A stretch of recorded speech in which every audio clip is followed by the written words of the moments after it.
Abigail Miller threw the wedding dress into the fire herself. She didn't cry. She didn't scream. She just walked to the hearth, dropped every last inch of that ivory fabric into the flames, and watched it burn while her stepmother shrieked behind her. The dress had been chosen for her. The groom had been chosen for her. The entire future had been arranged around her like a cage built from other people's debts. And Abby had finally decided she was done being the lock on somebody else's door. If you've ever felt like the world passed you by, like you were the last choice, the forgotten one, the woman. Everyone looked straight through, then this story was written for you. Stay with me until the very end, because what happens to Abigail Miller is going to remind you of something you may have forgotten about yourself. Subscribe to this channel right now and follow every part of this story. Drop a comment and tell me what city you're watching from. I want to see exactly how far this story travels. Now, let's go back to where it all began. The autumn of 1887 arrived in Harlan Creek, Montana, with the particular cruelty that only a dying town could produce. The grass had gone the color of old straw. The creek that gave the settlement its name had narrowed to a trickle.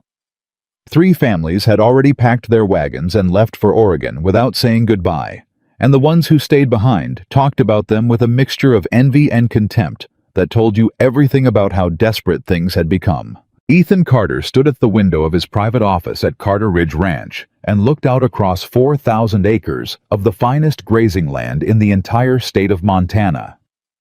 His cattle numbered in the thousands. His accounts at the Billings Bank held more money than most men in this county would see in 3 lifetimes. His name was known from Helena to Miles City. When Ethan Carter walked into a room, men straightened their backs and women smiled wider than they meant to. And he was so deeply, completely, wretchedly lonely that some mornings he couldn't find a single reason to put his boots on. "You're doing it again," said his ranch foreman Cal Briggs from the doorway. Cal was 61 years old, built like a fence post, and had absolutely no interest in pretending he didn't notice things.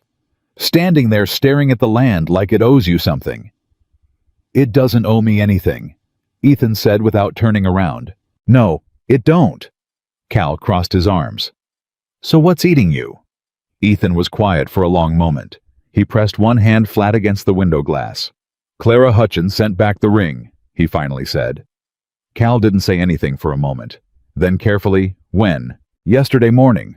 Her father delivered it personally. Had the nerve to shake my hand while he did it."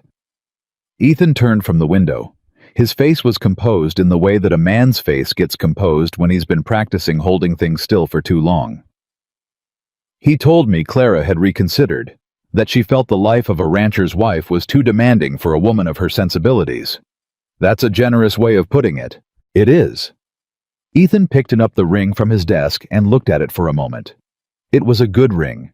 A beautiful ring if he was being honest, because he'd spent considerable time selecting it. He set it back down.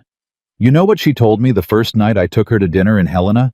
She told me she'd always dreamed of living somewhere with real space, room to breathe, land as far as the eye could see." "And then she saw the land," Cal said. "And then she saw the land. And she started talking about how many guest rooms the main house had, and whether the east parlor could be remodeled, and if I'd considered adding a ballroom." Ethan's voice stayed even. She was already decorating a house she'd never stepped foot in, Cal. She didn't want me. She wanted what came attached to me. She wasn't the first. No, she wasn't. Cal was quiet for a respectful moment. There was the widow Hargrove and the schoolteacher from Bozeman. "I remember them all," Ethan said. "I don't need the list." "Right." Cal pushed off the doorframe and came fully into the room. "So what are you going to do about it?" Ethan looked at the ring one more time. Then he opened the desk drawer, dropped it inside, and closed it. "Something that's probably going to sound insane when I explain it to you." Cal raised his eyebrows and waited. "I want to leave," Ethan said. "Not permanently, not far. But I want to travel as somebody else for a while. A man with nothing. A drifter looking for day work. Somebody women would look straight through instead of straight at." He paused. I want to find out what it feels like when a woman is kind to me because she's just a kind person. Not because she's calculating the square footage of my parlor." Cal stared at him for a long time. "That," he said, "is either the smartest idea I've ever heard or the beginning of a serious mental collapse. Which do you think?" "I genuinely can't tell you yet." Ethan almost smiled. It was the closest he'd come to smiling in several days. "I'll be gone 3 weeks, maybe 4. I'll ride out as Luke Harper. That's a name I used once as a boy, and nobody around here would know it. You run the ranch. You don't tell anyone where I've gone. And if something goes wrong, I'll handle it." Cal looked at him with the particular expression of a man who has worked alongside someone long enough to know that arguing with him is a complete waste of both their time. "All right, boss," he said. "But for what it's worth. The problem ain't that women see your money. The problem is, you keep looking in places where the women are already looking for money. A woman who grew up with nothing doesn't see fortune the same way a woman who grew up hungry for it does." Ethan pulled on a plain canvas work coat, the kind a hired hand might wear, not the kind a ranch owner would. He didn't answer Cal's observation directly, but he remembered it. He remembered it for a very long time. Harlan Creek was 2 days' ride from Carter Ridge, far enough that his face was unknown, and close enough that the countryside felt familiar under his boots. Ethan arrived on a Tuesday morning, his horse unremarkable, his clothing deliberately worn, his saddlebag holding exactly what a man with $30 to his name would carry. He told the man at the livery stable his name was Luke Harper. He said he was looking for ranch workday labor, anything available. The man at the livery pointed him down the road without particular interest, which was exactly the kind of reception Ethan had been hoping for. The town of Harlan Creek was small and past its best days. The main street had a general store, a feed merchant, a saloon that smelled of sawdust and old ambition, and a church whose white paint was beginning to peel at the corners. People moved through it with the particular efficiency of folks who don't have the luxury of dawdling. He ate breakfast in the boarding house, plain eggs, black coffee bread that had been baked the day before, and listened to the conversations happening around him. Small-town talk. Debt and weather. Who was struggling? Who was barely holding on? He heard the name Miller come up twice before he'd finished his first cup of coffee. "Miller Ranch is finished," said a man in a leather vest to the man across from him. "Jacob Miller's been borrowing against the land for 3 years. Blackwood at the bank's got his hooks so deep in that place, there's no pulling them out." "What about the family?" "2 daughters. Margaret's girls, the pretty ones. They'll land somewhere. Women like that always do." A pause. "Then there's the other one, the big one, Abigail." The man's tone shifted into something that sat between dismissal and mild contempt. "Lord only knows what happens to her." Ethan kept his eyes on his coffee cup and said nothing. He found the Miller Ranch that same afternoon following directions given to him at the feed store by a boy of about 12 who seemed relieved to have something useful to do. The ranch sat at the end of a dirt road that needed attention behind a gate that needed repair in front of a house that needed paint. Everything about it communicated the particular exhaustion of a property whose people were working as hard as they could and still losing ground. He rode up to the gate and called out asking if there was any day work available. The woman who came out of the barn was not what he expected. Not because of her size, he'd heard the comments at the boarding house had made his own private accounting of what they meant about the speaker rather than the subject, but because of the way she moved. She had a pitchfork in one hand and a look on her face that said she'd been in the middle of something important and had been pulled out of it, and she assessed him with the quick, practical eyes of someone who'd learned to make accurate judgments fast. "Morning," she said. She didn't smile automatically, which he noticed. Too many people smiled automatically. It meant nothing. "You looking for Jacob Miller?" "I'm looking for work," Ethan said. "Name's Luke Harper. I'm passing through and I'm willing to do whatever needs doing." She looked him over. Not with flattery and not with hostility. Just the calm appraisal of someone evaluating whether a tool was likely to be useful. "My father's in town," she said. "I'm Abigail Miller. I manage the day-to-day." "Miss Miller," he said, and touched the brim of his hat. Something in her expression shifted very slightly at that, as though she hadn't expected the courtesy, as though it surprised her enough to be worth noticing. She covered it quickly. "We've got a section of fence along the north pasture that's been down 3 days," she said. "And the water trough in the east yard needs a new brace, or it's going to split before winter. Can you handle either of those?" "Both," he said. "What's the wage?" She named a number that was fair, but clearly calculated to $1. She wasn't guessing. She knew what money she had and what she could spend. He agreed without negotiating because negotiating would have felt wrong and tied his horse at the post. That was how it began. He worked for 4 days before Jacob Miller returned from town and registered any particular notice of him. Jacob was a tall man, running to softness with the distracted, slightly hunted look of someone who'd been managing bad news for so long it had become his permanent expression. He shook Ethan's hand, Luke's hand, without much interest, and told him there was a bunk in the small building behind the barn if he needed it. The stepmother Margaret barely acknowledged his existence. She was a handsome woman in a cold architectural way, the kind of handsome that has been carefully maintained and considers itself an achievement. She appeared at meals to direct them at morning, to issue instructions to the household, and at intervals to deliver commentary on the shortcomings of everything around her. She spoke to Ethan with the efficient neutrality she reserved for tools and furniture. She spoke to Abby in a different register entirely. "Abigail, that bread is overdone again. If you can't manage a simple loaf without ruining it, it's fine, Mama." "Don't call me that. I've told you." "I'm sorry, Margaret, it's fine. The bottom got a bit dark, but the inside is—" "The inside doesn't matter if no one wants to cut into it.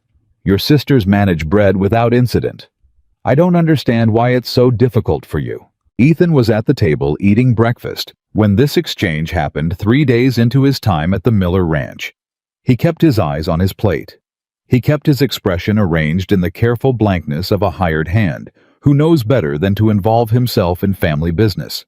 But he heard it, and he catalogued it. He catalogued the way Margaret's younger daughters Cecilia and Josephine, 17 and 19, genuinely lovely in a conventional way, and fully aware of it, spoke about Abby as though she were a fixture of the house rather than a person in it. They talked around her through her past, her the way people talk around furniture they've stopped seeing. "Is there any more jam?" Cecilia asked the table, generally not looking at Abby, who was standing at the kitchen counter. "There's a jar on the second shelf," Abby said. Cecilia turned to Josephine. "Would you get the jam?" Josephine got up and went to the second shelf.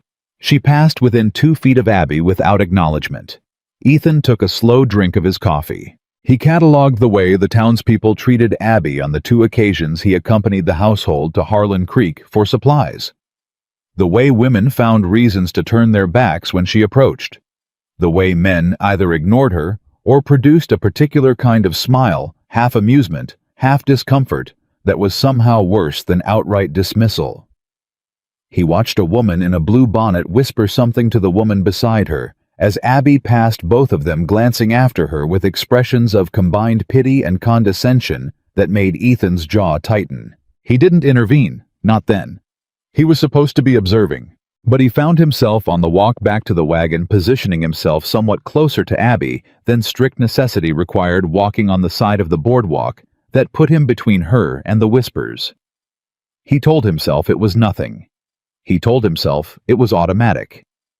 He watched the back of her head and the set of her shoulders, straight, deliberate, giving nothing to the watchers, and thought that whatever she was carrying, she'd been carrying it a long time.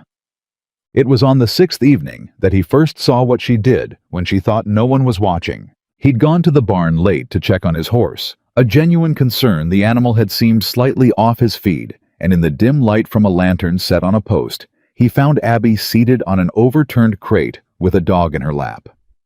Not a small dog, a large elderly hound with gray around his muzzle, who was clearly in some kind of discomfort, and Abby had her hands moving slowly through his fur, her voice low and continuous, talking to the animal the way people talk when they're certain no one else is listening. "It's all right," she was saying.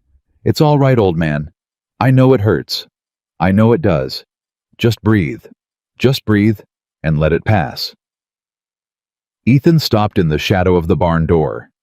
The dog's tail moved once, a slow, effortful wag, the kind that costs something. Abby made a small sound, something between a laugh and a sigh, and bent her forehead down to rest briefly against the dog's head. "There you go," she murmured. "See, you're still here. You're still exactly here." Ethan stood in the shadow and felt something shift in his chest. It was a quiet shift, the kind that doesn't announce itself. He backed out of the barn without making a sound. On the 8th day, he was repairing the gate latch when he heard voices on the road. He looked up to see 3 men from town riding past ranch hands from one of the other spreads, by the look of them, men in their 20s, with that particular swagger that comes from having had a good day and an uncomplicated life. Abby was in the yard carrying a bucket of water for the garden. One of the men looked over the fence and grinned. "Hey there, Miss Miller," he called out. "Still hauling water? Shouldn't you get a cart for that? A girl of your substantial qualities ought to spare herself the exertion." His companions laughed.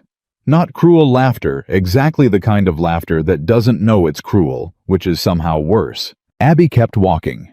She didn't break stride, didn't look up, didn't change her expression. She carried the bucket to the garden and set it down with the precise, unhurried movements of a woman who has long since decided that reaction is a luxury she can't afford. Ethan had stood up from the gate. He'd turned. He'd taken 2 steps toward the road before he caught himself and stopped. The men were already riding on. He stood there for a moment, his hands not quite relaxed at his sides, watching them go. Then he looked at Abby. She was on her knees in the garden now, checking the plants with the same focused attention she gave to everything, her face composed and private. She looked up and found him watching her. A brief, assessing look, the kind she'd given him that first day. "Latch fixed?" she asked. He looked at her for a moment longer than a hired hand probably should have. Then, "Almost," he said. "Be done by noon." She nodded and went back to the garden. Yeah, it was the conversation on the 4th night after that which he thought about later as the moment things changed direction in a way that couldn't be undone. He'd been sitting outside the bunkhouse in the cooling evening, whittling a habit from boyhood he returned to when his mind was working through something, when Abby came out of the main house and crossed the yard toward the barn with an armful of blankets. He watched her go in. After a few minutes, he followed. "You putting blankets on the horse?" he asked from the doorway. "The old mare. She gets cold at night now." She was settling a blanket over a small, sway-backed horse in the far stall. "She's too old to sell and too valuable to put down so." "So you take care of her?" "Somebody has to." He came further into the barn and leaned against the stall rail. "Why do you do it?" he asked, not challenging, genuinely curious. She smoothed the blanket and looked up at him. "What do you mean?" "All of it," he said. "The cooking and the cleaning and the fence and the water and the garden and the animals. You do more work than anyone on this property, and I've never once heard anyone thank you for it." She was quiet for a moment. The mare shifted gently under her hands. "Someone has to do it," she said again. "That's not an answer." Something in her face changed. Not defensiveness. It was too tired for defensiveness. More like the expression of someone who's been asked a question they'd decided long ago not to ask themselves. "What would you like me to say, Mr. Harper?" "I'd like you to say what's actually true," he said. "If you want to." She looked at him for a long moment. Then she sat down on the edge of the hay bale nearest the mare's stall and folded her hands in her lap and seemed to make some private decision. "I do it because if I don't, it doesn't get done," she said. "I do it because this ranch is my father's life's work, and I can't watch it fall apart just because everyone else has decided to stop caring whether it does. And I do it because—" She stopped. Started again. "Because I've spent my whole life being told that I'm not particularly wanted anywhere. And if that's going to be true, regardless of what I do, then I'd rather be unwanted and useful than unwanted and useless." The barn was very quiet. "Who told you that?" Ethan said. "Told me what?" "That you weren't wanted." She made a sound that was nearly a laugh. Nobody had to tell me, Mr. Harper. It's just something you know after a while. You see how people look at you, or how they don't. You notice what happens when you walk into a room who stops talking and who starts whispering. You pay attention, and eventually the picture's pretty clear. She paused. I don't say it to be sorrowful. It's just true. Ethan looked at her. He was quiet for long enough that she glanced up at him with a slight question in her eyes. I don't think it's true, he said. Mr. Harper, I've been here almost 2 weeks, he said, and I've watched you. You are the most capable person on this property. You are the most honest. You are the first one up and the last one down. When that dog was sick, you sat with him for 3 hours.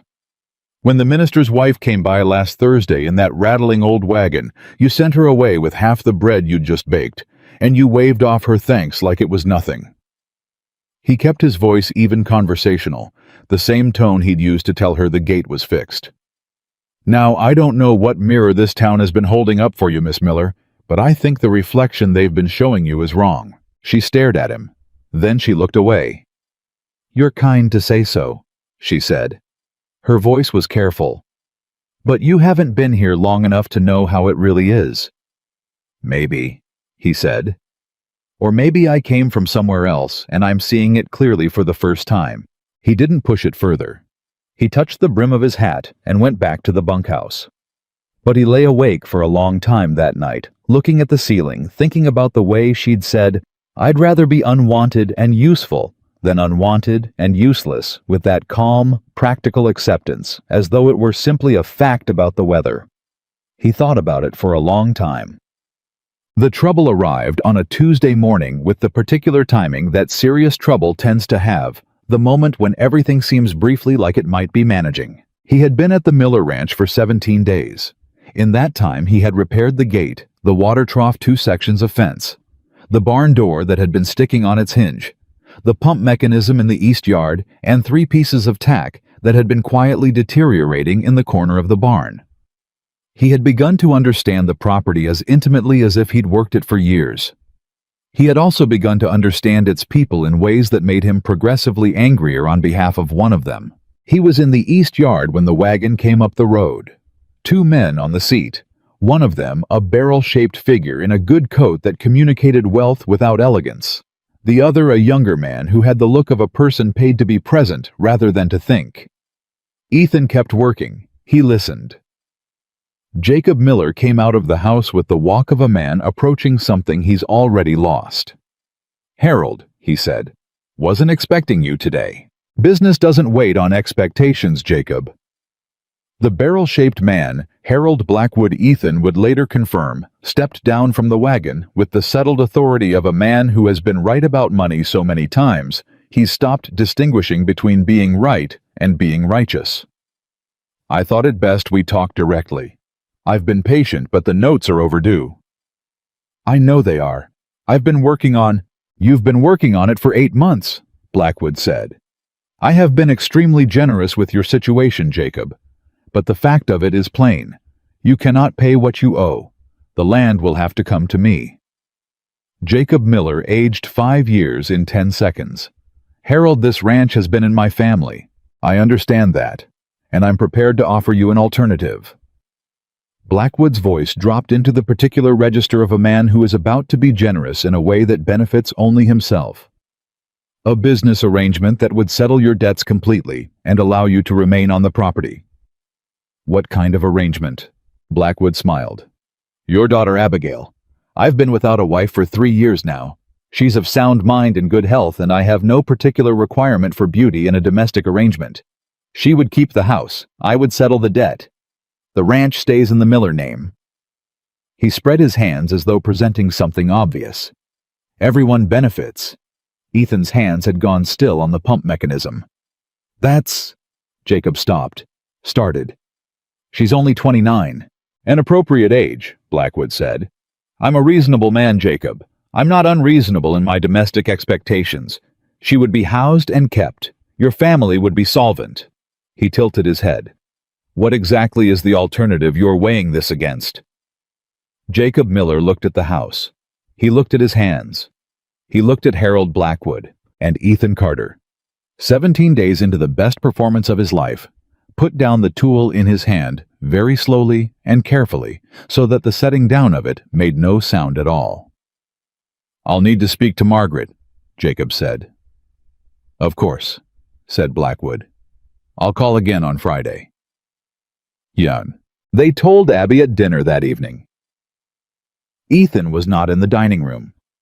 Hired hands ate in the bunkhouse or the kitchen, not at the family table. But the ranch house was not large, and the walls were not thick, and he sat in the kitchen with his coffee going cold in his hand and heard every word.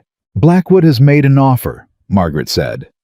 Her voice was the voice she used for efficiency, clipped and clear. "He's prepared to settle all outstanding debts in exchange for a formal arrangement." What sort of arrangement? That was Cecilia. A marriage arrangement. A pause. With Abigail. Silence. Then Abby's voice, very quiet and very even. "I beg your pardon." "It's a practical solution," Jacob said. His voice had the quality of a man reading from a paper he didn't write.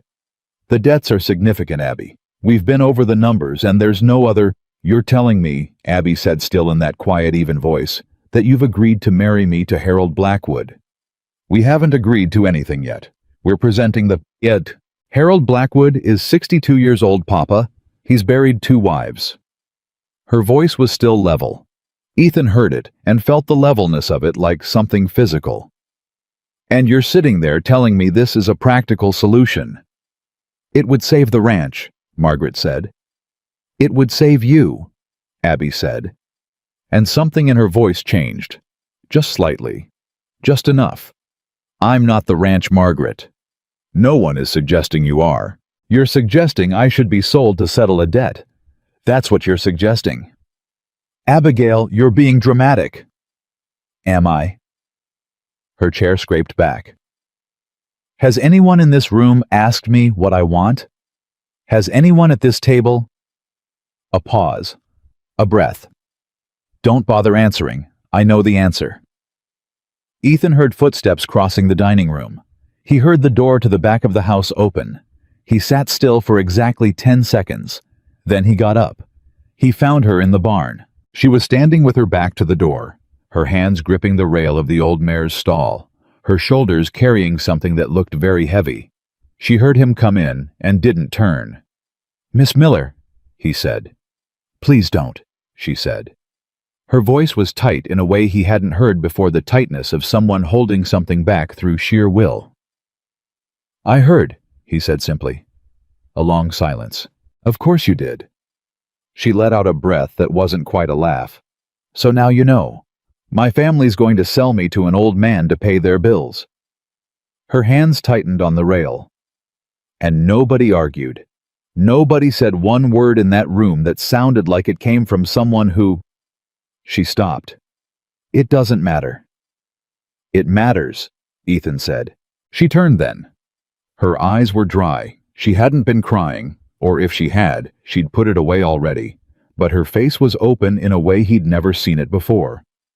The composed, competent private face she wore like armor through every day on this ranch had come loose at the edges, and what was underneath it was something rawer and more honest than anything she'd shown him before. "What do you want me to do with that, Mr. Harper?" she said. "It matters." "All right. It matters. And then what?" "Then I tell you something," he said. "And you can do whatever you want with it after." She waited. He took a breath. He'd been turning this moment over in his mind since Tuesday morning, since Blackwood's wagon came up the road. He'd been calculating it, preparing it, deciding when. Now that it was here, all the preparation felt insufficient. "My name isn't Luke Harper," he said. The look on her face changed. Subtle, but unmistakable. "My name is Ethan Carter," he said. "I own Carter Ridge Ranch, 4,000 acres 12 miles north of Helena. I've been here on my own ranch for 15 years. My name is known in Helena, Billings, and Miles City. And I am standing in your barn as a man who has lied to you about who he is since the day he arrived, and I owe you an honest explanation for that." She stared at him. He told her. He told her all of it. Clara Hutchins. The ring returned Cal's observation about looking in the wrong places. He told her about arriving in Harlan Creek with $30 and a common man's coat. He told her about sitting in the boarding house and hearing men dismiss her by name before he'd ever set eyes on her. He told her about the gate and the trough and the fence and 17 days of watching the most capable and the most discarded person on this property go about her work with a quiet grace that made the world she was doing it in look mean by comparison. He said all of it without decoration. Straight through the way you tell the truth when you've been holding it for long enough that the holding has gotten heavier than the telling. When he finished, she was very still. "So," she said, finally, carefully. "You're rich." "Yes." "And you've been watching me." "Yes." "And now you're telling me this? Because why?" "Because you feel guilty. Because you want to help. Because you feel sorry for me." Her voice didn't rise. It stayed level, but it had an edge in it now, a clean, sharp edge. "Because if the answer is any of those things, Mr. Carter, I'd like you to know that I have had enough pity from this county to last 3 lifetimes, and I don't want any more of it. Not even from you." "That's not why," he said. "Then what?" He looked at her, this woman who had been sold and dismissed and overlooked, and laughed at who had watched the road from that house every day with the patience of someone who had learned not to expect a rival, who had fed strangers and comforted animals, and kept a failing ranch on its feet through the sheer stubborn insistence that something worth saving deserved to be saved. And he said, the only true thing he had. "Because I wanted you to know," he said, "that you have a choice. Not rescue, not charity, not a solution to someone else's problem. A genuine choice. You can say no to Blackwood. You can say no to all of it. And if you want to walk off this property tonight and figure out what you actually want your life to look like, I will ride beside you. Not as your answer, just as someone who thinks you deserve the chance to find one." The barn was very quiet. "What do you want?" he said. "Not what your family wants, not what the town thinks, not what's practical. What do you, Abigail Miller, actually want?" She looked at him for a long moment. The lantern light moved slightly. The old mare shifted in her stall. "I want," Abby said slowly, like a woman hearing her own voice say something for the first time, "to not be a solution anymore." "All right," Ethan said. "I want to go somewhere where nobody knows the shape of me before they know the substance of me." "All right." "I want—" She stopped. Her voice had developed a slight unevenness, the first crack in it he'd heard all night. "I want somebody to ask me what I want and actually mean it." "I'm asking," he said. "And I mean it." She looked at him for one more long moment.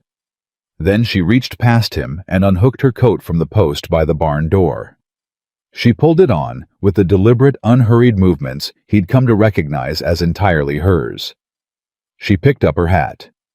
"Then let's go," she said, "before I lose my nerve." They rode out of the Miller Ranch in the dark, under a Montana sky that had gone the deep cold blue of late autumn nights, the kind of sky that makes the stars look close enough to be significant.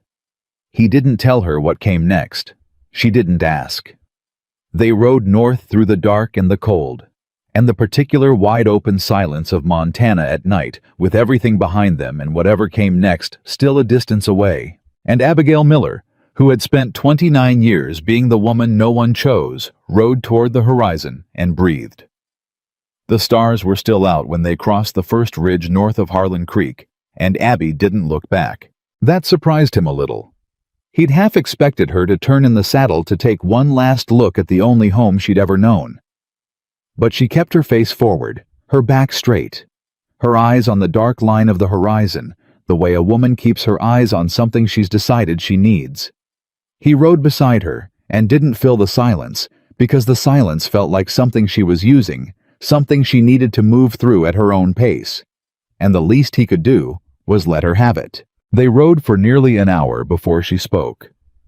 "Tell me about your ranch," she said. Not with eagerness, not the calculating eagerness he'd heard in too many other voices over too many other years. Just the voice of someone who needs something to think about that isn't what they just left behind. "It's big," he said. Then, recognizing that was insufficient, "Bigger than I need, probably. I've got a main house with more rooms than I've ever had occasion to use, good grazing land, good water. About 60 head of staff between the house and the fields." 60, she said, give or take. She was quiet for a moment. "And none of them know you were gone?" "Cal knows. He's my foreman. He's known me 20 years, and he thinks I've lost my mind." "Has he met you?" "Extensively. Then he's probably right." It startled a real laugh out of him. The first genuine laugh he'd produced in, he couldn't actually remember how long. It felt strange in his chest, like a door opening in a room that had been closed for a season. She didn't laugh with him, but the corner of her mouth moved, just slightly. They rode on through the dark Montana night, and the cold had real teeth in it. The kind of cold that makes the world feel very clear and very honest. After a while, she pulled her coat tighter and asked without particular drama, "What happens when we get there?" "That's up to you." "Don't do that," she said. "Do what?" "Put everything on me. I've spent my whole life being told every inconvenient thing is my responsibility. I don't need that from you too." Her voice was flat, not unkind, just clear, the way she said most things. "I'm asking you what you have in mind. I'm allowed to ask that." He considered it seriously. "I have in mind that you need a safe place to stand while you figure out what comes next. My ranch can be that. You'd have your own quarters. No obligations, no arrangements." He said the last word with a particular flatness that communicated exactly what he thought of the arrangement Harold Blackwood had offered. "My housekeeper Rosa runs the domestic side of the main house. She'll see to anything you need. Nobody on my property will treat you the way—" He stopped himself. "The way my family does," Abby finished quietly. Not with bitterness, just with the blunt precision of someone naming a fact. "Yes," he said. She was quiet for a long stretch of road after that, long enough that he wondered if he'd said something wrong. But when she spoke again, her voice was steady. "I need you to understand something," she said. "I am not a charity case. I'm not a project. I'm not something someone rescues and then puts on a shelf and feels good about." She looked over at him in the dark. He could see her profile against the sky, clean and serious. "I will work for my keep. Whatever needs doing. I don't know your operation yet, but I learn fast and I work hard, and I expect to be treated like someone who's earning her place, not someone who's been given one." "I know that," he said. "I mean it, Ethan." It was the first time she'd used his name, his real name. The sound of it in her voice, direct and unornamented, hit him somewhere in the sternum in a way he hadn't anticipated. "I know you mean it," he said, "and I'm telling you, I'm counting on it." Yet, they arrived at Carter Ridge Ranch in the gray pre-dawn hours, when the world was that peculiar shade of dark blue that comes just before the sky commits to morning. Cal Briggs was already up. Cal was always already up, and he came out of the main barn with a lantern in his hand, and the expression of a man who has been waiting on news he wasn't sure would be good. He looked at Ethan. He looked at Abby. He looked back at Ethan with an expression that communicated a considerable number of things without a single word. "Miss Abigail Miller." Ethan said, "This is Cal Briggs. He runs this operation better than I do, and he knows it." Cal touched his hat. "Miss Miller," he said with the same plain courtesy he gave everyone. "You look like you've had a long night." "I've had a long life," she said. The night was just the end of it. Cal's eyebrows went up almost imperceptibly. He looked at her for 1 second longer than necessary. Then he looked at Ethan, and something passed between the two men, something that had the shape of, "You may have done something right," and Cal turned back toward the barn. "I'll have somebody show you to the south rooms," he said over his shoulder. "Rosa's up by 5. She'll get you settled."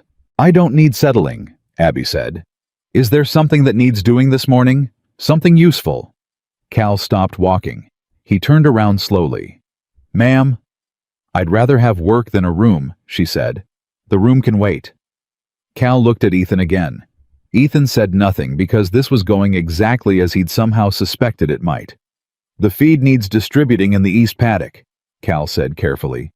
"We're a hand short this morning. Bill's got a bad knee." "Show me where the feed is," Abby said.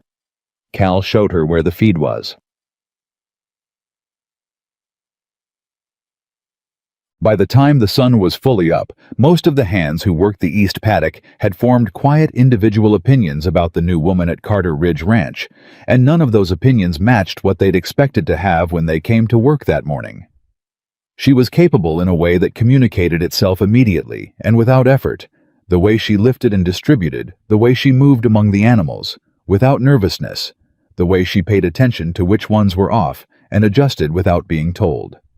Hector, who had worked with cattle for 30 years and had the corresponding degree of patience for people who didn't know what they were doing, had told her twice that she was doing it right, which was more approval than he extended to most new hands in their first month. She'd registered each piece of information she was given and applied it exactly once, never requiring a second instruction. And when the morning's work was done and the hands gathered at the pump to wash up before breakfast, there was a man named Tucker Young, quick-mouthed, the kind of young man whose humor ran ahead of his judgment, who looked at Abby and started to form the kind of comment that he'd spent his life forming about women who looked like her. He got halfway through the first word. Hector looked at him. Just looked at him. Tucker closed his mouth.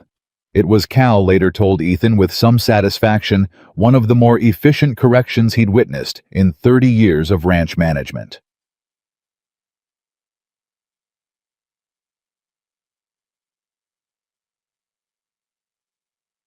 Ethan did not hover. This was a deliberate decision, and one that required more discipline than most decisions he made in a given day. He went about his work, and there was considerable work waiting for him after nearly 3 weeks away. And he trusted Rosa to see to the domestic side of things. Trusted Cal to manage the field operations, and deliberately did not check on Abby every 40 minutes, the way every instinct he had was suggesting he should. What he did instead was pay attention to what he heard. And what he heard over the first few days was a series of small data points that assembled themselves into something that felt significant. Rosa telling him with her particular blend of efficiency and warmth that Miss Miller had reorganized the pantry inventory in a way that would save them 2 trips to town each month. Hector telling Cal that the new woman had spotted a fence issue in the northwest section that had been building for 2 seasons without anyone catching it. 2 of the younger children who belonged to a family of seasonal workers and who spent their days underfoot when school wasn't in session, following Abby around the yard, with the devoted attention of small animals who have identified a reliable source of warmth. He didn't say anything about any of it. But on the 4th evening, he found her in the kitchen with Rosa, the 2 of them seated at the work table, with the ranch's supply ledgers spread between them, deep in a conversation that had clearly been going on for some time. "You're over-ordering the flour by nearly 1/3, Abby was saying. "And the salt. I know it feels like insurance, but it's sitting in storage until it's no good, and then you're replacing it. If you order to a tighter schedule, you can redirect that money to the beef tallow account, which..." She looked up and saw him in the doorway. A very brief recalibration. "I'm not overstepping," she said immediately. "I didn't say you were." "You looked like you were about to. I was about to say come to dinner when you have a moment." Rosa, who was 63 years old and had seen a great deal, looked from Abby to Ethan and back again with an expression that was entirely too composed to be accidental. "I'll finish this tomorrow," Abby told Rosa. "Of course," Rosa said with the serene neutrality of a woman who has already made up her mind about a situation. They ate together that evening, just the 2 of them at the smaller table in the kitchen, rather than the formal dining room, because neither of them had suggested the formal dining room, and both of them seemed to find the kitchen preferable without discussing it. "Tell me something," he said. She looked up from her plate. "All right. What are you going to do with your life, I mean? Now that you're not, now that things have changed." He tried again. "What do you actually want it to look like?" She set her fork down. She thought about it with the same serious attention she gave to everything, the kind of thinking that doesn't perform itself. I want to run something, she said finally. I don't know exactly what, but I've been managing a failing operation for 3 years, and I know what I'm doing. I know supply and inventory and animal management and people management and the kind of small decisions that keep a place solvent versus the kind that sink it. I want to do that work somewhere that the work matters, where it adds up to something. She paused. I know it sounds like exactly the kind of person I've been trying to hire for 2 years, he said. She looked at him. I mean that seriously, he said. Cal is the best field foreman I've ever had, but the administrative side of this operation is a disaster. I've got 3 different people doing overlapping jobs, supply costs running 20% higher than they should, because nobody's consolidated the ordering and record-keeping that would make an accountant weep. He watched her face. If you were interested. If I were interested, she repeated carefully. As a position, a real one, with a wage, not as a gesture, not as something I'm inventing to give you something to do. She was quiet for long enough that he began to calculate whether he'd pushed wrong. Why? She said. Not suspicious. Just direct. Because I think you're exceptionally good at it. And because it would benefit the ranch. And... He stopped. Decided to say the honest thing. And because you told me you wanted to be somewhere the work adds up to something. And I happen to have a place where it would. She looked at him for a long moment across the kitchen table, in the plain lamplight, with the sound of the Montana evening around them, and the ledgers still spread out in the other room, and everything both of them weren't saying, filling up the quiet space between the sentences. I'd want a real wage, she said, not charity dressed up as a salary. Fair market rate, he said, plus room and board. I'd want actual authority, not a title. Cal will confirm every decision I give you is real. And I'd want... She hesitated, just barely. I'd want it understood that this is a professional arrangement, that it doesn't... She seemed to search for the word. I understand what you're saying, he said, and he kept his voice entirely steady, the way you keep your voice when something cost you something to say. And I agree, completely. Whatever else this is or isn't, that part is yours to define. Something in her shoulders came down a fraction. Not relief exactly, but something adjacent to it. All right, she said. Then yes. The first letter came from Margaret Miller on the 9th day. Ethan knew it had come because Rosa brought it to him with a particular expression, the expression Rosa used for things she felt required his personal attention and his better judgment simultaneously. He took it, read it, and set it on his desk without immediate reaction. It was not a letter of concern. It was not an inquiry into Abby's welfare. It was, in essence, a demand dressed in the clothing of a request, a reminder that Abigail had obligations to her family, and that her departure had created significant difficulties, and that Harold Blackwood had renewed his proposal and was awaiting a response, and that surely Abigail understood the position she was placing her family in. Margaret had not asked if Abby was all right. She had not expressed relief that Abby was safe. She had not, in 12 lines of carefully composed script, managed to write her stepdaughter's name with anything that resembled tenderness. He carried the letter to Abby's office. She'd been using the small room off the main corridor for the past week, and it had already been transformed from a storage space into something that looked functional and inhabited papers in organized stacks. The supply ledgers annotated and corrected, and set it on the desk in front of her without preamble. She read it. He watched her face as she did. He was getting better at reading what she let through versus what she held back, which was its own kind of intimacy, the kind that builds between people who are paying genuine attention to each other. Her face went very still, in a way that was different from her usual composure, more brittle, less chosen. She set the letter down. You don't have to respond to that, he said. I know. She smoothed the letter flat with one hand, then seemed to realize what she was doing and pulled her hand back. She didn't ask if I was safe. No.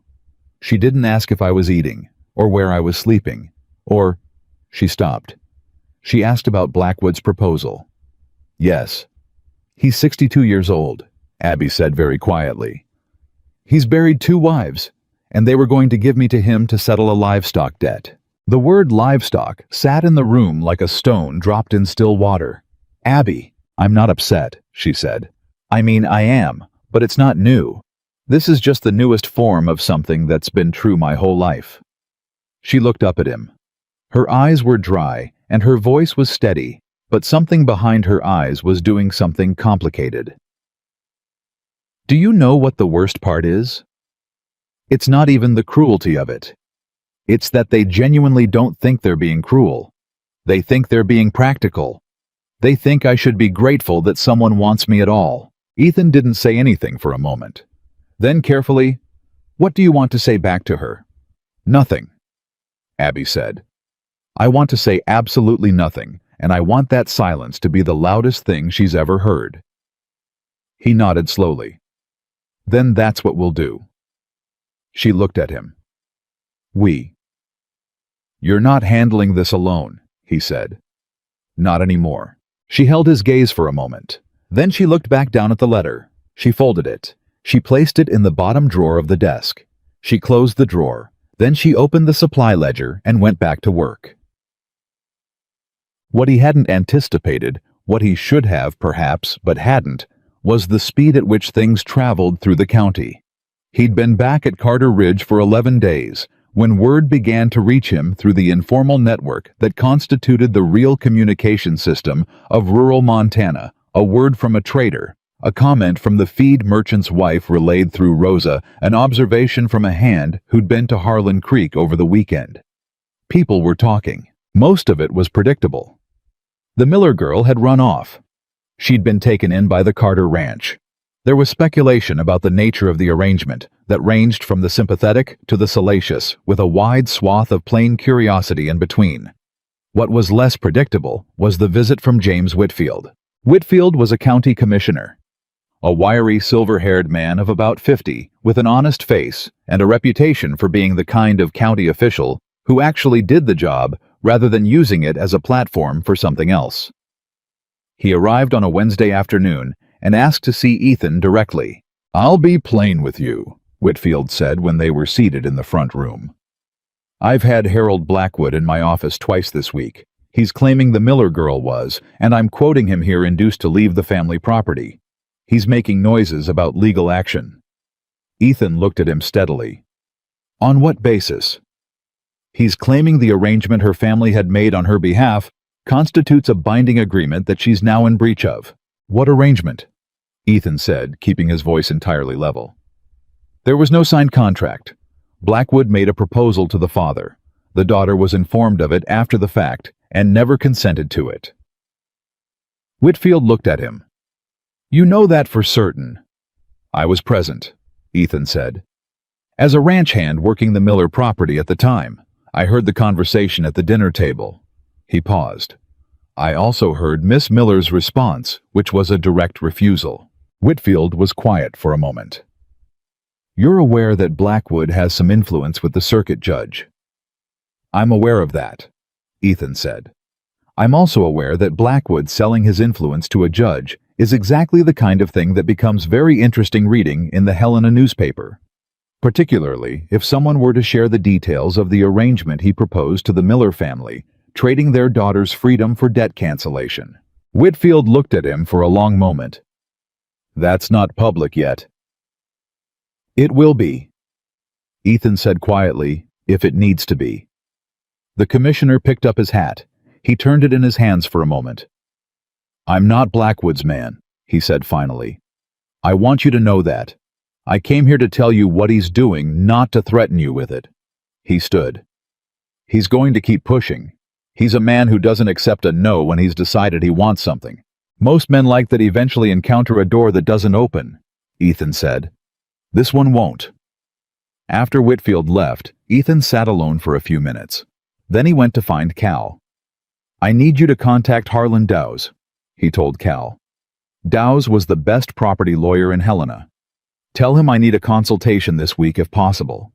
Tell him it involves a contract dispute and potential interference in a woman's rights of personal determination. Cal wrote it down without comment.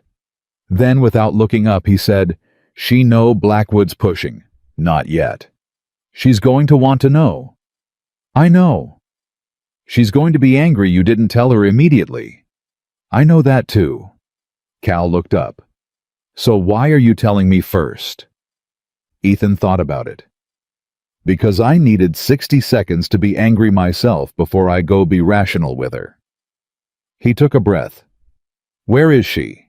Supply room, Cal said. She reorganized the entire East storage this morning. Hector says she found 3 crates of equipment we've been reordering for 2 years. Ethan started for the door. Boss, Cal said. He stopped. She's going to be fine, Cal said. She's made of something specific, that one. You can see it. I know, Ethan said. That's why Blackwood's going to fail. He told her that same afternoon. He laid it out plainly. Whitfield's visit. Blackwood's claims, the legal noise he was making, and watched her face as she processed it. She was very still in the way she got still when something mattered. He's claiming I'm in breach, she said.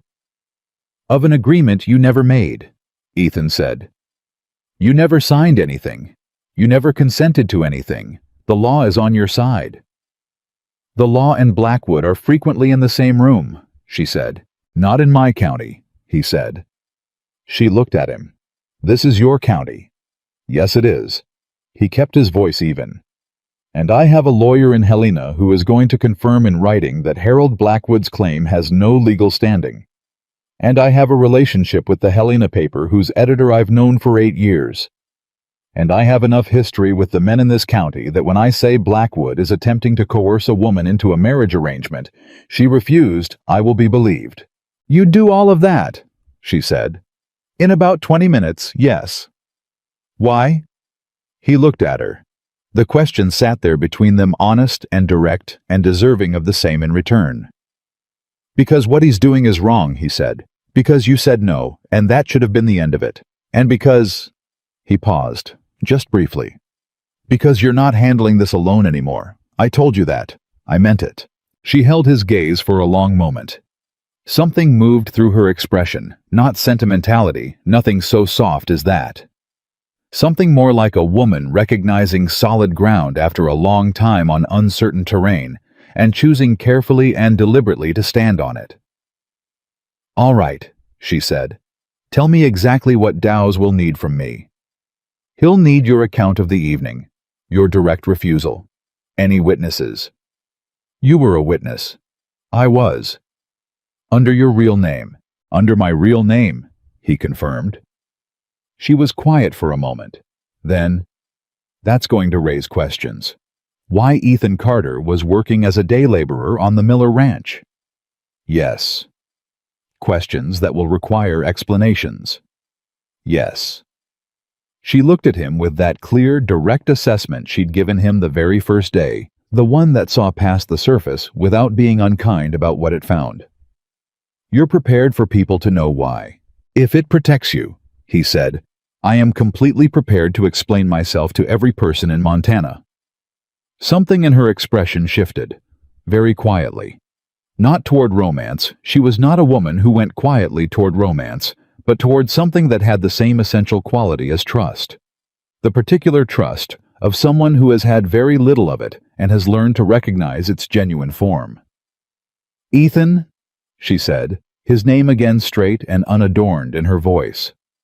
Yes, thank you, she said. Just that. Not elaborated, not decorated, said the way she said the things that actually mattered plainly with her eyes steady on his face. Don't thank me yet, he said. Blackwood's not done. Neither am I, she said. Outside, the Montana afternoon was going gold around the edges of the world. The kind of afternoon light that makes the land look like it's worth every hard thing anyone ever did to keep it. Inside, Abigail Miller opened her ledger and went back to work, and Ethan Carter went to write a letter to his lawyer. And somewhere in Harlan Creek, Harold Blackwood was in his office, deciding that he had not yet heard the last word on the matter. He was right about that, but not in the way he was expecting. Harlan Dowes arrived at Carter Ridge on a Friday morning, and he was exactly the kind of lawyer that made opposing counsel nervous, not because he was loud or aggressive, but because he was the kind of man who read everything twice and forgot nothing. He was 54 years old, thin as a fence rail, with wire-rimmed glasses, and the patient eyes of someone who had seen every variety of human dishonesty and had long since stopped being surprised by any of it. He sat across from Abby in the front room with a notepad and a pen and asked her to tell him everything. Not a summary. Everything. Abby told him everything. She was precise. She gave dates, times, exact words she remembered being spoken. She described the evening at the dinner table without embellishment and without minimizing. She described her refusal and the response to it. She described riding out that night. She spoke without visible emotion and with the kind of organized clarity that made Dows's pen move quickly and his eyebrows raise once slightly, which for Harlan Dowse was the equivalent of a standing ovation. When she finished, he reviewed his notes for a moment. "Miss Miller," he said, "you are aware that Blackwood is claiming the conversation at your family's dinner table constituted a binding verbal agreement on your behalf." "I'm aware of what he's claiming," she said. "I'm also aware that I never agreed to anything. I was informed of an arrangement that had already been decided. I refused it. I said the words out loud at the table in front of my father, my stepmother, and my 2 sisters. And Mr. Carter was also present." "In the kitchen adjacent," Ethan said from his chair near the window. "The walls are thin. I heard the full exchange." Dowse made a note. "I'll need a signed statement from both of you. What Blackwood is attempting has no legal basis whatsoever. You cannot enforce a marriage contract on behalf of a party who explicitly refused consent, full stop. But he does have some influence with Judge Carver on the circuit, and influence has a way of stretching legal definitions when it's allowed to." He looked at them over his glasses. "What I'd like to do is file a formal declaration with the county records establishing Miss Miller's independent legal standing and her documented refusal before Blackwood can get anything in front of Carver. Move fast, move first. Put it on paper before he can muddy the water." "How fast?" Ethan asked. "Monday." "Do it," Abby said before Ethan could speak. Dowse looked at her. Then he wrote something down. "One more question, Miss Miller. Do you have any concern that members of your family might contradict your account?" Abby was quiet for just a moment. One moment precise, and contained the kind that only someone paying close attention would notice. "My father," she said, "is a man who does what he's told by whoever is standing closest to him and speaking loudest. My stepmother will say whatever protects the family's financial position." She paused. "My sisters didn't speak that evening at all." "So the family will most likely corroborate Blackwood's version." "Most likely," she said. "Yes." Dowse nodded slowly. He did not offer false comfort. He said, "Then the speed matters more than I initially indicated. We file Monday, and we make it public county record open to any journalist who asks." He looked at Ethan. "You mentioned the Helena paper." "Their editor owes me a conversation," Ethan said. "Have that conversation before Monday," Dowse said. He closed his notepad. "Gentlemen, ma'am." He stood and shook their hands with the efficiency of a man who had 3 other matters to attend to before sundown. After he left, the room was quiet. "Monday," Abby said. 3 days. Ethan confirmed. She nodded once. Then she went back to her office and he heard within 2 minutes the sound of the supply ledger opening. He stood at the window for a moment and thought about Harold Blackwood sitting in his office in Harlan Creek, confident and patient, in the way that men with money and connections tend to be confident and patient, and he felt something cold and very clear settle in his chest. He picked up his hat and went to write the letter to the Helena Courier. The letter to the Courier was 1-page factual and signed with his full name. He described the arrangement Blackwood had proposed to Jacob Miller. He described the terms debt cancellation in exchange for Abigail Miller's consent to marry consent which had never been given. He described the legal action Blackwood was now attempting. He made no accusations he couldn't support. He made no appeals to emotion because the facts were emotional enough without help. He gave the letter to his fastest rider and told him to be in Helena by nightfall. On Saturday morning he had a reply from the editor, Thomas Graves, who was not a man who minced words. "This will run Tuesday, unless you tell me otherwise. Do you want me to hold?" Ethan wrote back 2 words. "Don't hold." That same Saturday, Abby came to find him in the barn, where he was working through a problem with one of the mares. She stood at the stall rail with her arms crossed and a look on her face that said she'd been thinking hard about something. "Blackwood's going to come here," she said. "He's not going to send another letter. He's going to come in person." Ethan looked at her. "What makes you say that?" "Because he's that kind of man," she said. "I've watched men like him my whole life. The ones who think property and money make them right. They don't stay behind letters when letters don't work. They come themselves because they think the physical presence of them is enough to settle an argument." She paused. "My father is the same way underneath the worry. He'll come with Blackwood. He'll think that seeing him, seeing his own face, will make me reconsider." "And will it?" She gave him a look that answered that comprehensively without requiring words. "I'm telling you," she said, "because when it happens, I want you to let me handle it." He was quiet for a moment. "Abby, I mean it, Ethan. I know you want to. I know your first instinct is to stand between me and whatever's coming. I understand that, and that's not a criticism of you." She looked at him steadily. "But if I let you fight this for me, it will be your victory. And I need it to be mine." He held her gaze. He wanted to say several things. He said the right one instead. "All right," he said. "I'll be in the room, but it's yours." She nodded. Something in her face eased by the smallest degree. "He'll come Tuesday or Wednesday," she said, "after he's seen the paper." She was right. He came Wednesday. The sound of wagon wheels on the main road reached Ethan in his study at 10:30 on a Wednesday morning, and he was at the window before he'd consciously decided to move. 2 horses, 1 wagon. Jacob Miller on the seat, older looking than Ethan remembered from 17 days of observing him at his own ranch.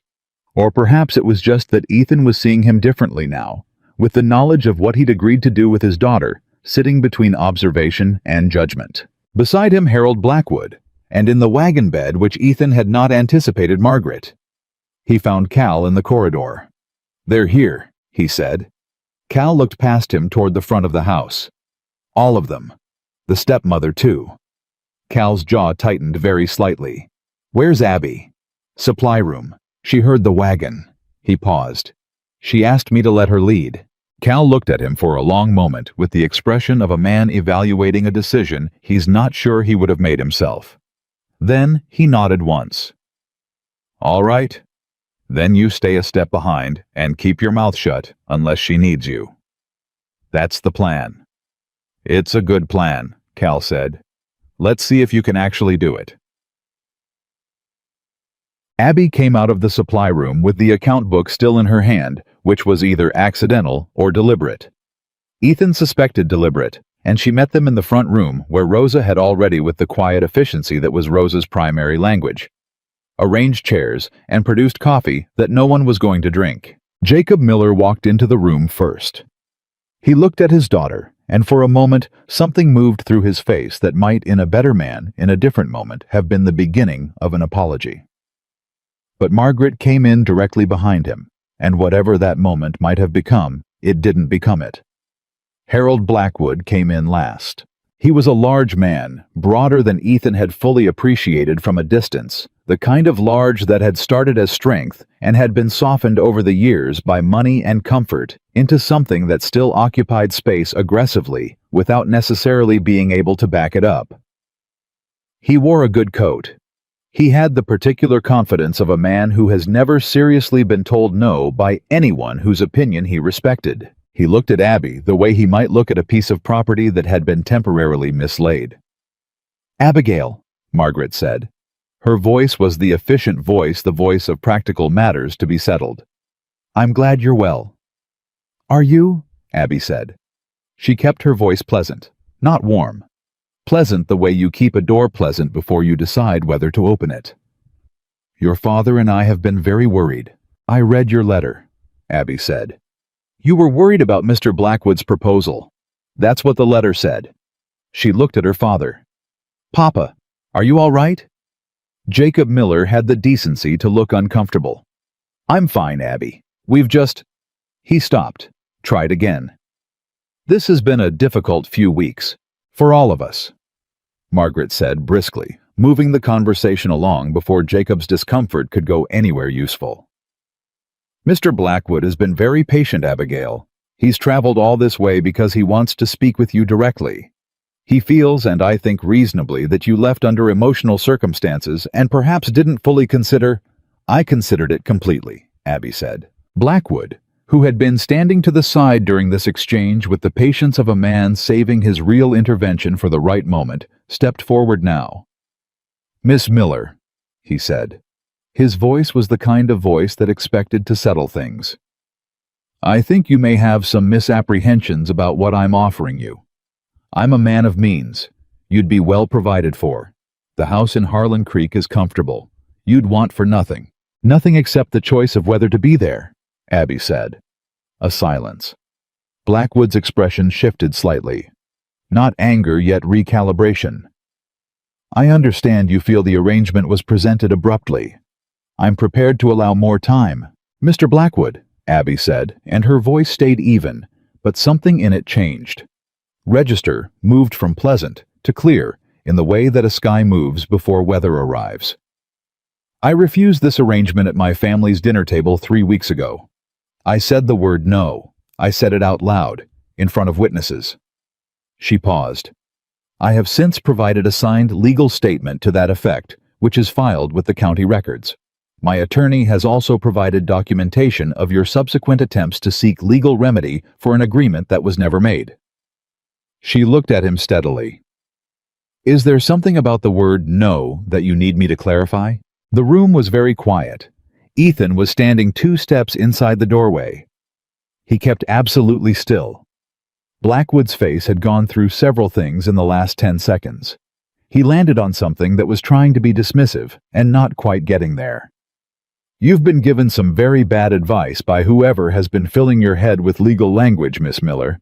This situation is resolved," Abby said. "On my end, completely. Abigail." Jacob Miller's voice had the quality of a man who's waited too long to speak and now doesn't know quite what to say. "Abigail, I need you to understand the position we're in. The debts are the ranch's." "I know the debts, Papa," she said. And for the first time her voice changed, not soft exactly, but something closer to the center of her. "I have known the debts for 3 years. I am the one who has been managing the accounts, who knows exactly what you owe and where and when it's due. I know the position you're in." She paused. "What I won't do is let you make it my position by giving me to someone I didn't choose." "Nobody's giving—" Margaret started. "That's what it is," Abby said. Quiet, entirely clear. "That is exactly what it is, and I think on some level you know it. And I would like you to stop pretending otherwise, because we're past the point where pretending is a kindness to anyone." Margaret's face did several things. She landed on something that looked like she'd been slapped and was deciding how to respond to it. Jacob Miller sat down heavily in the nearest chair and put his face in his hands. It was Blackwood who recovered first.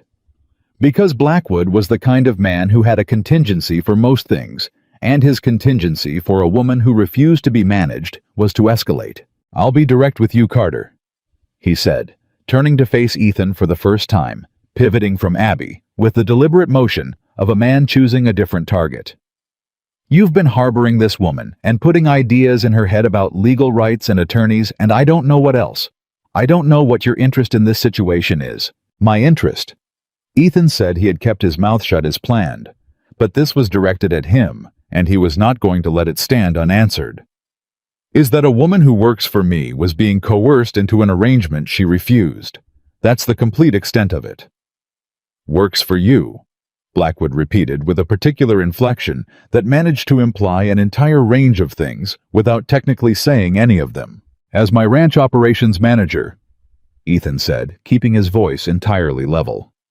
A position she was offered based on her qualifications and has been filling with notable competence since she arrived. If you'd like references, I'll give you Cal Briggs's name and Hector's name and the name of every hand on this property who has worked alongside her. Blackwood looked at him. The assessment in his look was not of the fast kind. It was the slow, calculating look of a man who is running numbers and not liking the sum. "There's a story running in the Helena Courier today," Ethan said, "about the nature of the arrangement you proposed to the Miller family, the terms, the circumstances of Miss Miller's refusal, the subsequent legal pressure." He paused for exactly one beat. "I thought you should know that if you didn't already." Blackwood went very still. "The Helena paper," he said carefully. "Thomas Graves, he's a thorough journalist. The story is factual. Every detail is documented." The room was the kind of quiet that has weight to it. "You did this," Blackwood said. Low. The voice of a man who is no longer performing patience. "Miss Miller's attorney filed the legal documentation," Ethan said. "I provided the newspaper with a factual account of what I witnessed. Both of those things were done openly and under my real name. I'm happy to discuss either one in more detail if you'd like." Blackwood's face had gone the particular color that comes when anger and embarrassment arrive at exactly the same moment. He looked at Abby. He looked at Ethan. He looked at Jacob Miller, who had lifted his face from his hands and was now looking at the floor with the expression of a man who has realized he is in a room where things are beyond his ability to manage. "This isn't finished," Blackwood said.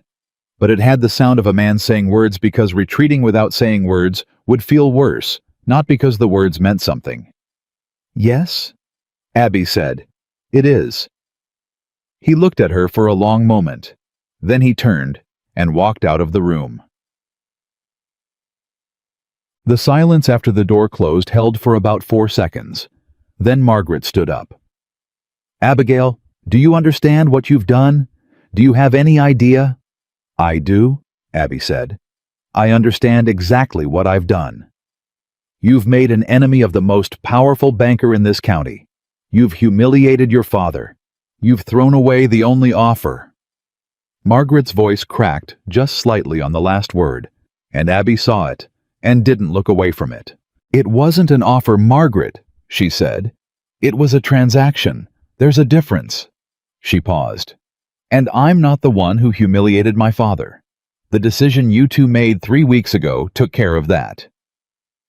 Jacob Miller made a sound. Not a word.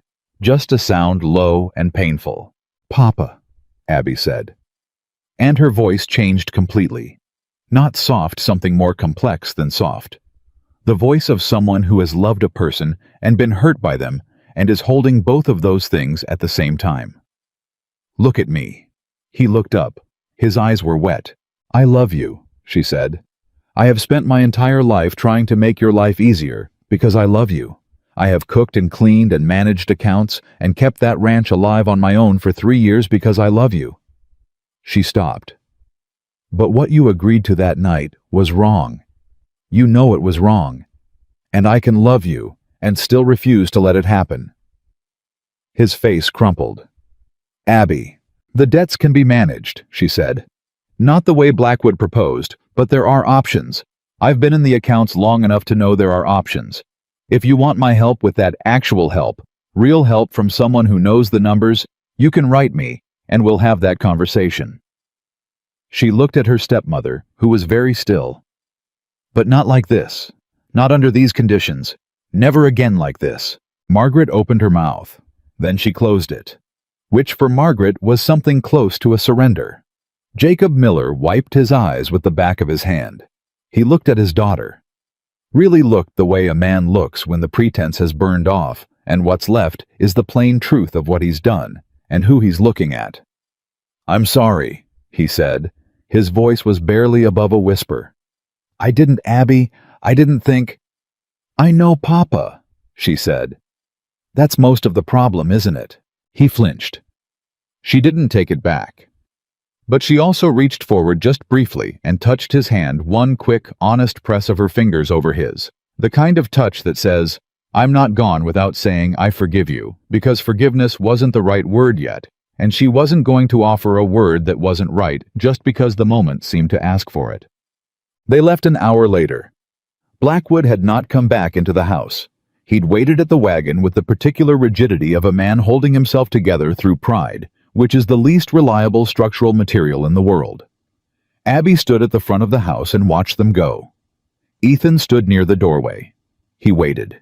When the wagon was gone from sight, she turned around. Her face was composed, which he'd expected. What he hadn't expected was the color in her cheeks, not quite upset, not quite relieved. Something that was in between those things and slightly above both of them. "You all right?" he asked. She stopped. "Yes, I think so. I don't feel what I thought I'd feel." "What did you think you'd feel?" "I don't know. Victorious, maybe, or sad." She seemed to be processing it in real time. "I just feel clear. Like when a fever breaks and you can't quite believe the heat is gone." He nodded slowly. "That's not a bad way to feel." "He's going to try something else," she said. "Blackwood. He doesn't stop." "No," Ethan said. "He doesn't." "So what happens now?" He looked at her. "The paper runs. The county records stand. Dowse is good at his job. And Blackwood is going to discover that trying to coerce a woman publicly is a significantly worse position than he's used to being in." He paused. "It won't be immediate. He'll push a few more directions first." "I can handle that," she said. "I know you can. She stopped again. Something was working through her, something she was trying to find the language for. She looked at him direct and a little unguarded in a way she rarely allowed herself. "I've never stood in a room and said what I meant and had it be enough. Just the words. Just what I actually thought. Without someone talking past me or over me or making me feel like my opinion was a minor inconvenience." She shook her head slightly. "It feels strange. The way it feels when something you've wanted so long finally happens, and your body doesn't know how to process the absence of the wanting." Ethan was quiet for a moment. "It's going to feel normal soon," he said. "You're going to say what you mean, and it's going to be enough, and eventually you're not going to remember that it used to be otherwise." She looked at him for a long moment. "You sound certain of that." "I'm certain of the people on this property," he said. The rest follows. Something in her expression did the thing it sometimes did, that quiet shift barely visible that he'd learned to look for because it was the truest indication of what she was actually feeling beneath the composure. She looked down at the account book still in her hand. Then she looked back up. "I'm going to finish the quarterly projections," she said. "I want to have them ready for you by Friday." "That's 3 days ahead of when I asked." "I know." And the corner of her mouth moved. "I work fast."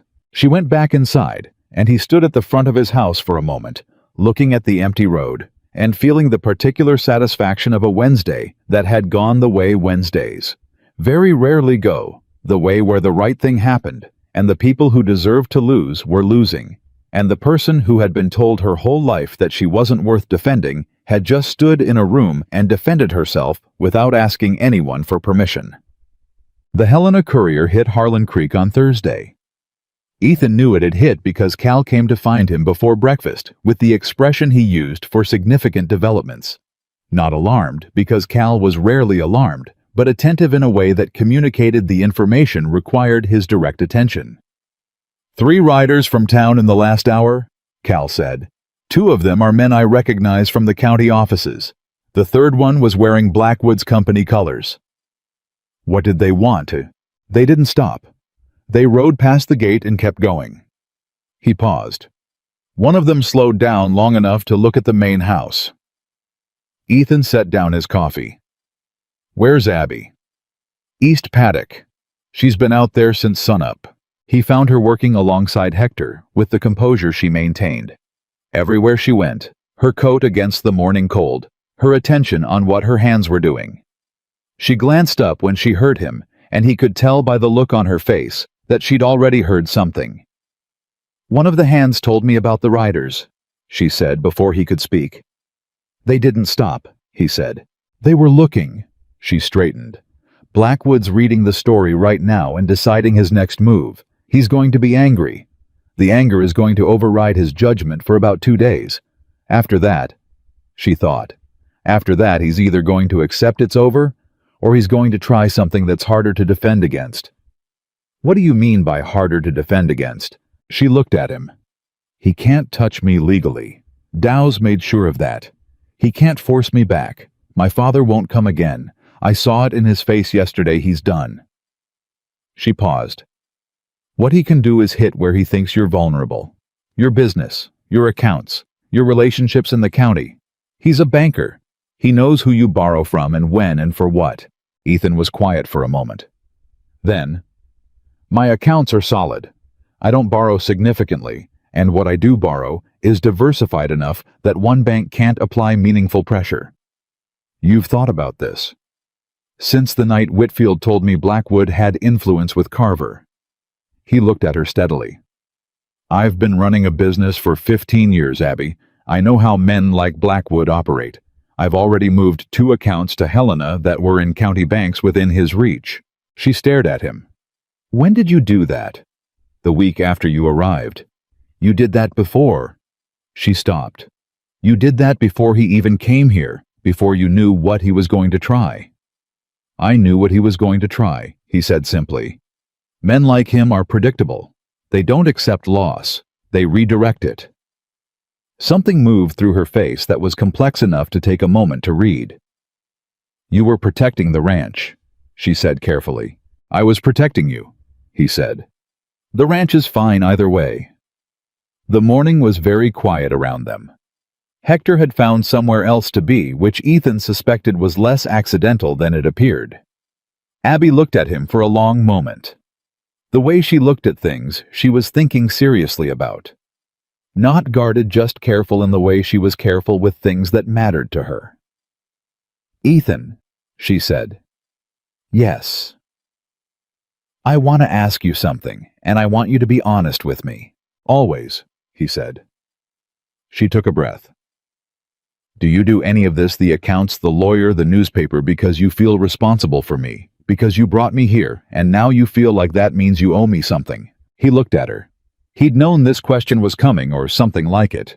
He'd had 17 days at the Miller Ranch, and 3 weeks at his own property to understand how Abby Miller processed things, and one of the truest things about her was that she could not tolerate ambiguity when it touched her own worth. She needed to know where the ground actually was. No, he said. Not responsibility, not obligation. He paused. Chose the next words with the care they deserved. I do it because I have met very few people in my life whose company makes me feel like myself rather than a version of myself I'm performing for someone else. And you are one of those people. And I find that I am not interested in watching someone try to take that away from you or from me. She was very still. He kept going because he'd started, and stopping would be a worse kind of dishonesty than saying it plain. I know what we agreed about the professional arrangement. I know what the terms were, and I intend to honor them completely. That's not what I'm not asking anything from you. I'm just telling you the truth of what this is for me, because you asked me to be honest, and I'm not able to give you anything less than that. The morning moved around them. A horse shifted somewhere. Wind in the grass. That's the most words I've heard you use at one time since you told me who you really were, she said finally. It takes that many sometimes. She looked at him for one more long moment. Then she looked down at her hands. Then she looked back up, and the thing he saw in her face in that moment was something he had not seen there before, not in 17 days at the Miller Ranch, and not in 3 weeks at his own. Something that was tentative and real in equal measure, the way something is real when it's new, and the person holding it isn't sure yet what to do with it. All right, she said quietly. Just that. All right, he said. I believe you, she said. That's what all right means. He nodded. He didn't push it further. He had learned with Abby Miller that the most important thing was to give her the space to arrive at things herself, because the things she arrived at herself were the ones that stayed. Blackwood's next move came on a Saturday, and it didn't come from Blackwood directly, which was how Ethan knew he'd calculated it. It came from 3 men he'd never met before, who rode up to the property and asked to speak with the person in charge of the range cattle contracts for the upcoming season. Ethan met them in the yard. 2 of them were from a cattlemen's association in Billings. The third was a man named Foster, who represented a beef processing company whose contracts with Carter Ridge were significant. Foster did most of the talking, and he talked the way a man talks when he's been given a script and is hoping the other person won't notice. "There's been some discussion," Foster said carefully, "in the association about the situation here. At Carter Ridge." He cleared his throat. "Some concern about whether certain associations might affect the reputation of the operation in terms of future business arrangements." Ethan looked at him. "Foster, I've done business with your company for 9 years. In that time, have I ever given you cause to doubt my integrity?" "No," Foster said. "Honestly, no, you haven't." "Then let me be equally direct with you. A woman works for me. She is my operations manager. She came here from a situation in which she was being coerced into a marriage she refused. The man doing the coercing is Harold Blackwood, who I assume reached out to some of the association members within the last 48 hours. Foster's expression confirmed it without him saying a word. "Harold Blackwood," Ethan said, "is a banker in Harlan Creek who has 2 overextended loans, currently drawing scrutiny at the Territorial Banking Commission." The Helena Courier ran a factual story about his conduct toward Miss Miller 2 days ago, and it is drawing significant commentary from people in this territory who have complicated feelings about Harold Blackwood anyway. He let that sit for a moment. "I'd encourage you to think carefully about whether being associated with his position on this matter is something that benefits your company. Because my reputation in this territory is 38 years of clean dealing. His is something considerably less clean." Foster looked at the other 2 men. The other 2 men looked at their boots. "I don't think there's actually a problem here," Foster said after a pause. "I think there may have been a miscommunication about the nature of, 'I think we're fine, Ethan.'" "I think so too," Ethan said. "Tell whoever sent you that I said so." He shook their hands, and they rode back down the road, and he stood watching them go, with the cold clarity of a man who has just confirmed that the war is not over, but that the first battle went as expected. He went inside and found Abby in her office. "Blackwood just tried to pressure my beef contracts," he said from the doorway. She didn't look up from the ledger. "I know. Rosa told me 3 men rode up." Then she did look up. "How bad?" "Not bad at all. Foster's not Blackwood's man. He was uncomfortable about being there." He paused. "But it tells us something." "It tells us he's scared," she said. "It tells us he's willing to go wide," Ethan said. "Which means he knows the direct approach failed." She set the pen down. She looked at him with the focused expression she used when she was thinking through a problem practically. "What else can he reach?" "The county water rights renewal is in 8 weeks, Ethan said. "He has some relationship with 2 of the 3 commissioners reviewing it. That's the next likely pressure point. What do we need for that? The renewals are straightforward. My usage is well within the documented limits. But Blackwood could introduce complications, challenge the survey, raise questions about the eastern boundary." He paused. "It would delay things, cost time and money, create uncertainty. But not succeed," she said. "Not with Dows on it, no." She was quiet for a moment. "He's going to run out of pressure points," she said, "sooner than he thinks, because every move he makes from a position of anger is a move that costs him something and gains him nothing." "That's what I think too." "So we stay steady," she said. "We don't react. We let him keep spending himself." He looked at her across the small office at this woman who 3 weeks ago had been sitting at a family dinner table being sold, and was now calmly mapping the strategic position of a man who was trying to ruin her life with the composure of a general who knows the terrain better than her opponent. "When I hired you as operations manager," he said, "I may have undersold the title, Daddy White." Something in her face did the thing, the quiet shift, the almost smile. "You haven't seen me operate yet," she said. "Give it time." Outside, the Montana afternoon was doing something beautiful with the light, the way it sometimes did when everything was difficult and going to be difficult for a while longer yet, and the world went beautiful anyway in the spaces between. Inside, Abby picked up her pen and went back to the ledger, and Ethan went back to his study, and Harold Blackwood sat somewhere in Harlan Creek, reading the Courier and planning his next move. He had 3 more moves left. He didn't know yet that she had already anticipated every one. Blackwood's water rights challenge arrived exactly when Ethan said it would. 8 days after the failed cattle contract pressure, Dowse sent a rider to Carter Ridge with a document that was 14 pages long, dense with legal language, and essentially amounted to Harold Blackwood disputing the eastern boundary survey of Carter Ridge's water access rights, a survey that had been filed, confirmed, and uncontested for 11 years. Ethan read it at his desk. He read it twice. Then he carried it to Abby's office and set it on her desk. She read it once. "He filed this himself," she said. "Look at the signature line. His personal attorney, not the bank's. He's spending his own money on this." "I noticed that." "That means the bank's board doesn't know he's doing it, or they know and they're not backing it, which means they think it's a losing proposition." She set the document down. "Either way, he's isolated." Ethan looked at her. That's the same conclusion Dowse reached. He used the word overextended. "He's angry enough to be making bad decisions," she said. "Angry men who make bad decisions keep making worse ones if you don't give them a clean exit." She paused. "Is there a clean exit you'd be willing to give him?" He thought about it seriously, because she'd asked seriously. "If he withdraws the water challenge and formally abandons any claim against you, I'll agree not to pursue him for the harassment costs Dowse has been accumulating." "That's reasonable," she said.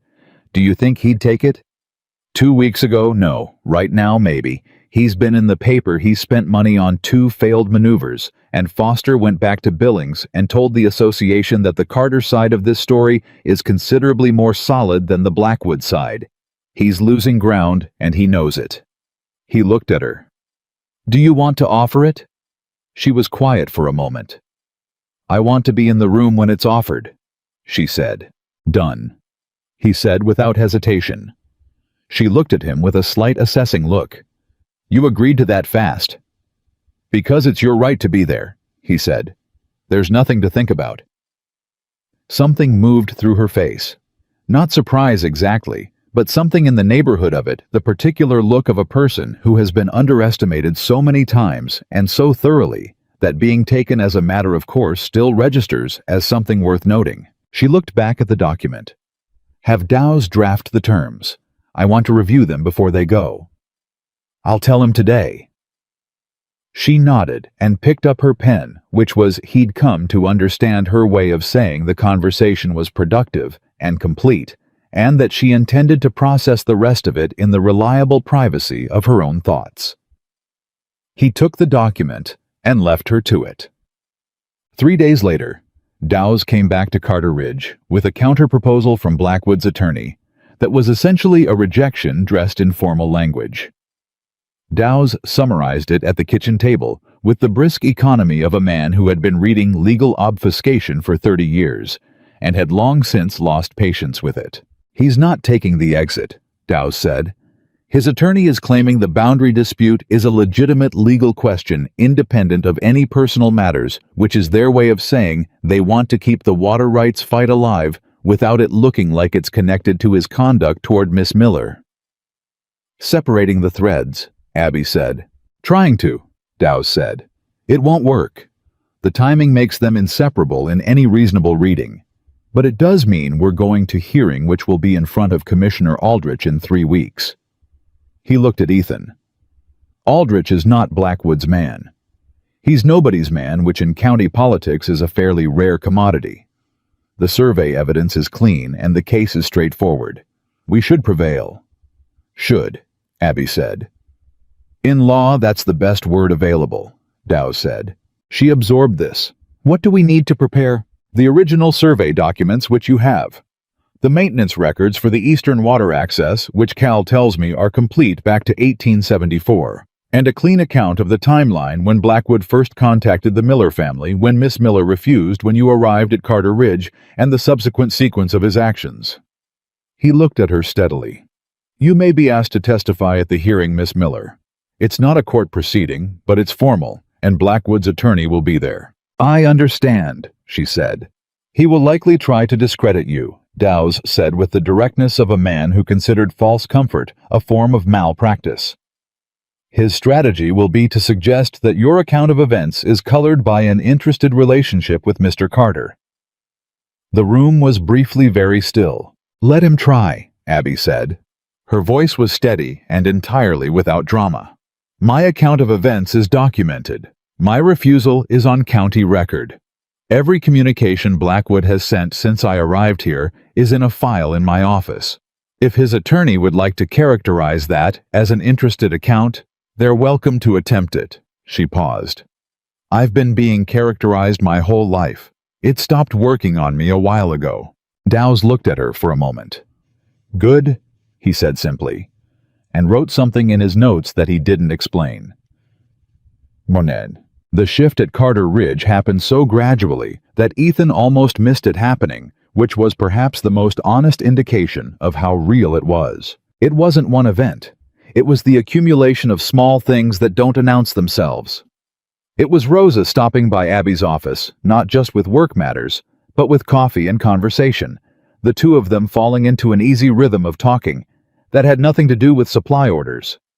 It was Hector who expressed approval through the precise calibration of how much he criticized. He had almost entirely stopped criticizing Abby, which in Hector's vocabulary was the equivalent of a standing ovation. It was the two children of the seasonal workers, Elena and Tomas, who had established Abby as a fixed point in their daily orbit with the unerring instinct children have for identifying which adults are genuinely safe. It was the hands who no longer watched her with the polite, careful uncertainty of people trying to figure out what she was and whether she'd be staying. They'd figured it out. She was staying. She belonged here. It had taken approximately 11 days for the people of Carter Ridge Ranch to arrive at a conclusion that the people of Harlan Creek had never managed. Ethan noticed all of it. He noticed it the way you notice something that's changing the temperature of a room, not dramatically, but completely. He also noticed what was happening to her. It wasn't a transformation in the way stories sometimes describe transformations all at once and obvious. It was quieter than that. It was the way she stood up a little straighter by the third week. Not because anyone had told her to, but because nobody was telling her to make herself smaller. It was the way she started offering opinions without preemptively apologizing for having them. It was the day he heard her laugh, a real laugh, full and unguarded, at something Cal had said in the yard, and the sound of it caught him somewhere in the chest and stayed there. She was discovering slowly, and with the caution of someone who has been hurt by good things before, that good things here were allowed to be good. It was on a Tuesday evening, 3 weeks after she'd arrived, that everything almost came undone. He came inside from a late walk of the property to find Rosa in the main corridor with an expression he'd never seen on her face before. Rosa was a woman of considerable composure, and the expression she was wearing now was several things he couldn't immediately read. She had a visitor today, Rosa said, while you were in the Northfield. He stopped. Who? Her sister, Cecilia. He'd met Cecilia once briefly in the Miller household, 17, pretty self-absorbed in the uncomplicated way of a girl who has never had to work for the attention she receives. He'd formed no strong opinion of her except that she moved through a room as though its furniture had been arranged for her convenience. Where is Abby now? He said. Her room. She hasn't come to dinner. Hasn't. He found Cal first briefly to get the shape of it. Cal had been in the yard when Cecilia arrived and had heard the beginning of the conversation before Abby closed the door. What did she want? Ethan asked. Cal's expression was very controlled. From what I could tell, she came to tell Abby that your name is all over the county now, and that people are saying things about why Abby's here and what the arrangement is. He paused. She also told Abby that Papa Miller had a collapse 2 days ago. Heart. He's alive, but... Ethan was already walking toward the south corridor. He knocked on her door, quiet for a moment. Then, come in. She was sitting in the chair by the window, not looking out of it. Her hands were in her lap. She looked up when he came in, and he saw immediately that she'd been crying not recently, but in the last few hours, and she'd put it away. and what was left was the particular stillness of someone who has gotten through something and is now taking stock of what's on the other side. "You heard," she said. "Cal told me the outline." He came and sat across from her without asking. "Tell me the rest." She told him.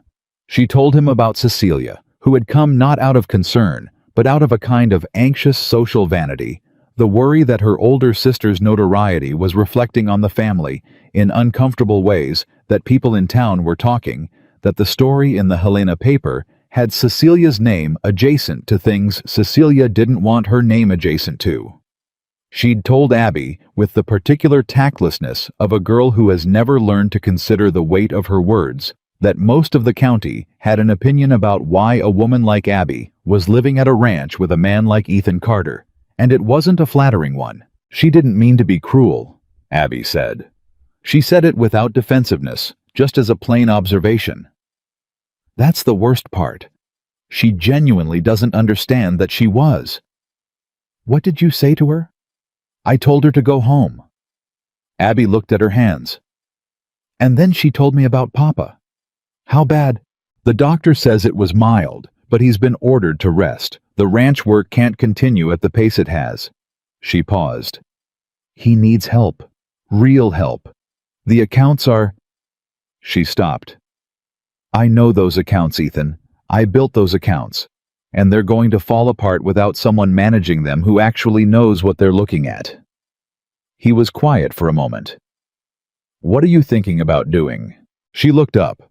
Her eyes were clear, which cost her something. I'm not going back, she said.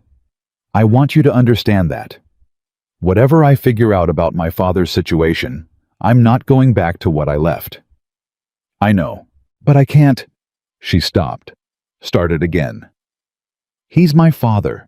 Whatever he did, he's my father, and he's sick, and he doesn't have anyone who understands those numbers.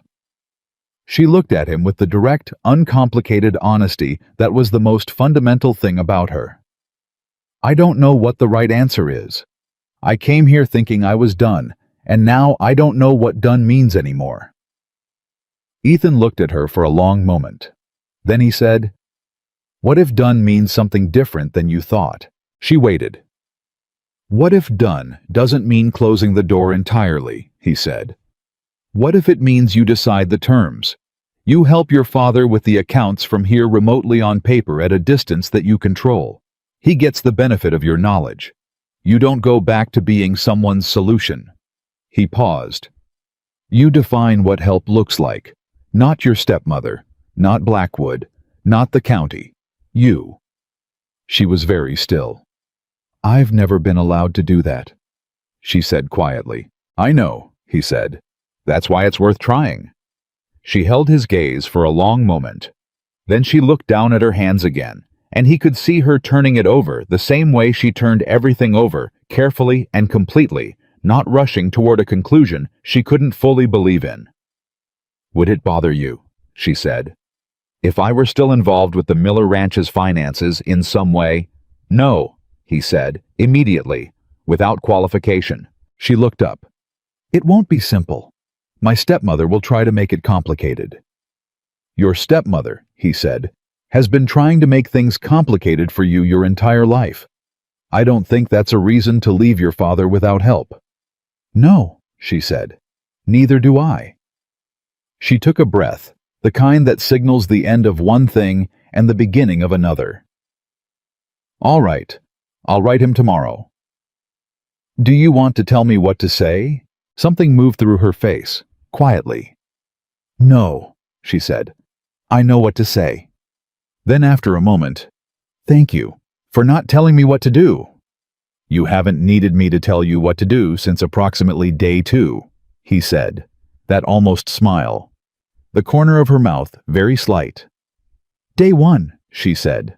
I had it figured out by the end of day 1. I just needed to confirm you weren't going to get in the way. He stood up. Dinner's been waiting. Rosa is maintaining polite neutrality about it, which means she's been politely furious for about an hour.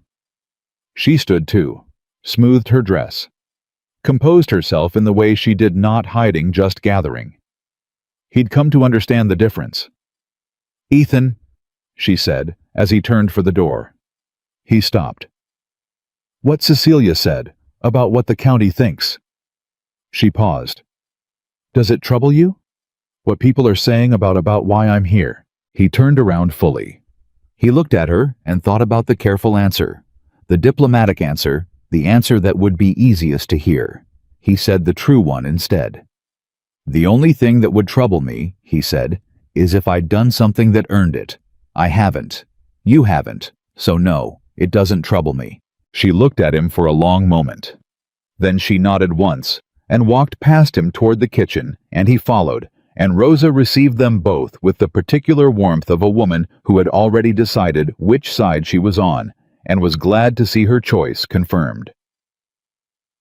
The water rights hearing was on a Thursday morning, and every person at Carter Ridge Ranch knew it was happening, which meant the property operated that day with the particular focused quiet of people who are not talking about something because they are thinking about it too hard to talk. Abby rode to the county offices with Ethan and Dowse in Ethan's best wagon, which she had not asked him to use, but which he had prepared anyway. She wore her best dress. She hadn't brought many things from the Miller Ranch, but she'd bought 3 things in Helena the week prior with the first installment of her salary, and she wore the most serious one. She sat straight. She looked at the road ahead. She did not fidget. Dowse reviewed the key points of the case for the 3rd time. Ethan listened. Abby said at the end of it, "Harlan, I have read the survey documentation 4 times. I can cite the boundary markers by number. I'm prepared." Dowse looked at her over his glasses. "I know you are," he said. "I'm reviewing it for my own comfort." She accepted this without comment, which Ethan thought was generous. The hearing room held about 30 people when it was full. It was close to full. That was the first thing Ethan noticed. The second thing he noticed was that most of the people in it were not parties to the legal matter. They were county people, ranchers and merchants, and 2 women who ran a laundry service, and a man he recognized from the feed store, all of them present with the particular quality of attendance that says, "This matters, and we want to see how it goes." The Helena Courier had done its work. Blackwood was already there at a table on the far side of the room with his attorney and a younger man carrying documents. He did not look at Abby when she came in. He looked at the table in front of him with the composure of a man maintaining something through will. Commissioner Aldrich was 60 years old, gray-haired, with the deliberate movements of a man who had presided over enough county business to know that speed and accuracy were not always compatible, and who had long since chosen accuracy. He called the proceedings to order without ceremony and stated the matter plainly: a boundary dispute over the eastern water access rights of Carter Ridge Ranch, filed by Harold Blackwood as an independent party. Dowse presented the survey documents. He presented the 11 years of uncontested filing. He presented the maintenance records. He presented the timeline, not the personal timeline, not the Abby and Blackwood timeline, just the property timeline with the clean precision of someone who has organized his case for a man who values clarity. Blackwood's attorney raised the challenge. It was a technical argument, not a strong one, but a technical one, the kind that creates friction and requires answer. He suggested the original survey had an error in its northeastern notation that, if corrected, would shift the water access boundary by approximately 40 feet. 40 feet that would not coincidentally cut Carter Ridge's access to the creek by a third. Dowse responded with the county surveyor's original field notes, which had never been entered into evidence before, because they had never needed to be. The field notes confirmed the boundary precisely as filed. The northeastern notation Blackwood's attorney was challenging was a standard notational convention that the county had been using since 1869. Aldrich asked Blackwood's attorney 3 questions. Short, direct questions, the kind that Aldrich asked when he'd already understood something and wanted it on record. The attorney answered all 3 poorly, which was not his fault. There were no good answers available. Then Aldrich said, "Is Miss Abigail Miller present?" "She is," Dowse said. "I'd like to hear from her." Abby stood. She walked to the front of the room with the composure she walked everywhere. Not stiff, not performed, just the natural carriage of a woman who has been carrying herself without help for a very long time and has gotten good at it. She stood at the front of the room and looked at Commissioner Aldrich and not at Harold Blackwood, and not at the 30 people watching her. Aldrich said, "Miss Miller, you were employed at the Miller family ranch in Harlan Creek until approximately 6 weeks ago." "I was," she said. "And you are currently employed as operations manager at Carter Ridge Ranch under Mr. Carter." "I am." "Are you aware of Mr. Blackwood's claim regarding the water boundary?" "I am. I've reviewed the survey documentation and the field notes." She paused. "The boundary as filed is correct.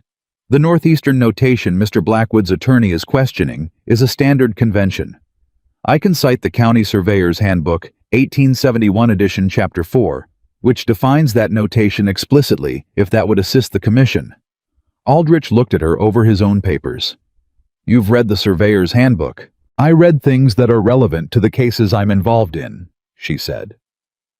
Aldrich's expression didn't change, but something in it settled. He looked back at his notes. He asked her 2 more questions, both of which she answered with the same plain, documented precision, and then he said, "Thank you, Miss Miller," and she returned to her seat. Blackwood's attorney requested the opportunity to question her. Aldrich granted it. The attorney stood. He was younger than Blackwood by about 20 years and had the slightly uncomfortable bearing of a man doing a job he's not entirely comfortable with, but has been paid to do. He looked at his notes. "Miss Miller," he said, "you've been living at Carter Ridge Ranch for approximately 6 weeks." "Correct." "And in that time, you've become closely involved in the management of the ranch." "As the operations manager, yes. You'd describe your relationship with Mr. Carter as professional." "I would. Some might describe it as something more." He said it carefully, not quite an accusation, just leaving it in the room. Abby looked at him. "Some might describe the sun as cold," she said. "That wouldn't make them right." She paused. "If you have a legal question relevant to the water boundary, I'm happy to answer it. If you'd like to speculate about my personal life, I'd suggest the county hearing room is probably not the right venue for that." A sound moved through the room. Not quite laughter. Something more like 30 people simultaneously deciding something. The attorney looked at his notes again. He asked 2 more questions, both of which she answered with documented facts, and then sat down. Aldrich reviewed his materials for a moment. The room was very quiet. "The boundary as filed is correct," Aldrich said. "The challenge is not supported by the evidence presented. Motion denied." He looked at Blackwood's table with the expression of a man who has something additional to say. "Mr. Blackwood, this commission has now reviewed 2 filings in recent weeks that bear a significant relationship to a personal dispute that is a matter of public record. I'd encourage you to consider before filing any further legal challenges whether the purpose of the county commission's resources is best served by the uses to which you've been putting them." He set his papers down. "We're adjourned." Chapter Key. The room emptied with the particular energy of people who have witnessed something and need to talk about it among themselves. Ethan and Abby came out of the hearing room into the corridor, and for a moment they were simply standing there. Dowse had been waylaid by someone who wanted to discuss another matter, and people were moving around them, and the day outside was bright and cold, and everything that had needed to happen today had happened. Abby let out a breath. Just one, slow and controlled. "You were extraordinary in there," Ethan said. "The County Surveyor's Handbook, 1871 edition," she said. Chapter 4. "I wasn't certain I'd need it, but it seemed like the kind of thing that might be useful." She looked at him, and in her eyes he could see the particular brightness of a woman who has just won something she deserved to win and is letting herself feel it instead of immediately moving to the next problem. "It's over, isn't it? The water challenge, it's done." "It's done," he said. She nodded. She breathed. "And the rest of it, the harassment costs," Dowse said.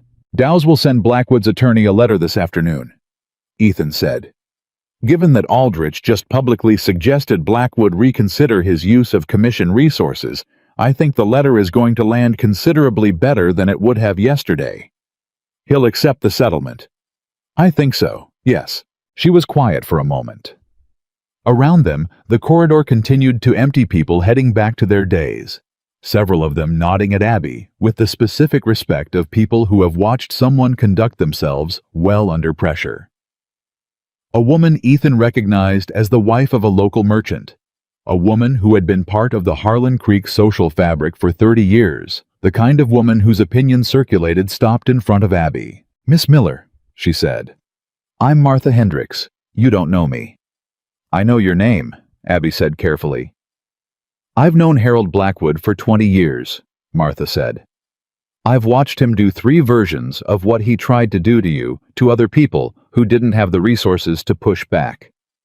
She looked at Abby directly. "I'm glad somebody finally did." She walked on. 2 of the women behind her offered brief nods that communicated the same thing. Abby watched them go. "In 6 weeks," she said quietly, mostly to herself. "I have had more people treat me like a person in this county than in 29 years in Harlan Creek." Ethan didn't say anything for a moment. Then, "What do you make of that?" She thought about it seriously, the way she thought about everything that mattered. "I think the world is bigger than the one I grew up in," she said, "and that I lost a lot of time not knowing that." He looked at her profile, clear and serious, and something else. Something he was finding it increasingly difficult to describe to himself with the clinical language of professional regard. He said, "You're 29, Abby." She turned to look at him. "You haven't lost time," he said. "You've been building. Every day at that ranch, everything you learned, everything you managed and carried and figured out without anyone helping you figure it out, that's not lost time. That's what made you the person who walked into that room today and cited Chapter 4. He paused. "That's what made you the person who 6 weeks ago threw a coat on and rode out in the dark rather than let someone else decide what her life was going to look like." She looked at him for a long moment. Her eyes had gone quiet in that way they went when something had reached her. Not touched her surface, but gone further than that. "You're doing it again," she said softly. "Doing what?" "Saying the thing that costs you something to say." He held her gaze. "It doesn't cost me anything," he said. "It's just true." She was quiet. Dowse appeared at the end of the corridor and started toward them with papers in hand and the purposeful stride of a man whose next item is already on the list. Abby straightened. She adjusted the collar of her coat. "I need to write my father today," she said. "I've been putting it off." "I know. And there's a feed cost discrepancy in the October records I haven't traced yet." "I know that too." She nodded. Then she said quietly, not looking at him now, but at the bright rectangle of the door at the end of the corridor. "Ethan, do you think a person who spent most of their life being told they weren't much, do you think they can actually change that? Not just on the outside, actually change it. Inside." He was quiet for long enough that she glanced at him. "I think," he said, "that you've been who you are your entire life. I don't think anything needs to change. I think what needed to change was the room you were standing in." He paused. "And that part's already done." She held his gaze for one more moment.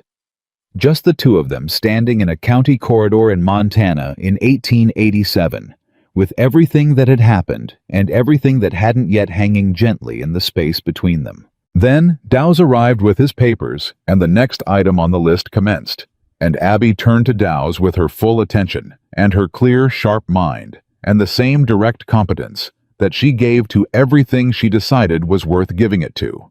But she was standing a little differently. Not taller exactly. Not changed the way stories describe people changed. Just more settled. The way a person stands when they've finally found the ground that will hold them, and they know somewhere below conscious thought that they are not going to be moved. Blackwood's attorney sent a letter 7 days later. Ethan read it. He took it to Abby's office. He set it on her desk. She read it in about 45 seconds, which was how long it took to read a 1-page letter that used 100 words to say 3 things. The water challenge was formally withdrawn. The attorney's office was prepared to discuss settlement of the harassment costs, and Harold Blackwood had no further legal or personal claims to pursue in this matter. She set the letter down. She looked at her desk. At the organized stacks of paper and the supply ledger, and the annotated accounts, and the letter to her father that she'd finished on Wednesday and mailed on Thursday and hadn't yet heard back from. She picked up her pen. Then she set it back down and looked up at him, and on her face for the first time entirely unguarded, without the composure that was her armor and her habit, and the wall she'd built to survive a life that had required one, was something open and real and certain. Not happiness exactly, though it was in there. Something deeper than happiness. Something that had the quality of a woman who has been fighting for so long she'd forgotten what ground felt like, and has just set her feet on it. "We won," she said. "You won," he said. "Specifically." She held his gaze. "We," she said again. And this time, it wasn't a correction. It was a declaration. He looked at her. This woman, who 3 months ago had been the person everyone looked through. The burden no one claimed the daughter sold to solve a debt, and felt something he had no intention of saying out loud yet, because it was too large and too important, and she had too recently found solid ground, and he was not going to crowd her before she'd had time to stand on it properly. But he felt it. Completely. With the certainty of someone who spent 17 days watching a person be themselves under the worst conditions imaginable, and fell in love with exactly what they saw. "Now," she said, picking her pen back up, "the October feed discrepancy isn't going to solve itself." "No," he said. "It isn't." She was already looking at the ledger. He went back to his study, and Carter Ridge Ranch went about its afternoon. And somewhere in Harlan Creek.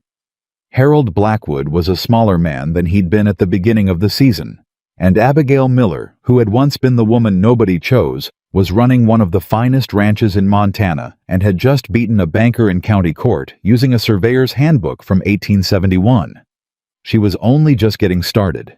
Jacob Miller's letter arrived on a Monday morning, and Abby read it alone at the kitchen table before anyone else was up. She'd been awake since before dawn, a habit she'd carried from the Miller Ranch that Carter Ridge had done nothing to cure because there was always something that needed attention in the hour before the day officially started, and she'd long since made peace with the fact that she was a person who needed that hour to belong entirely to herself.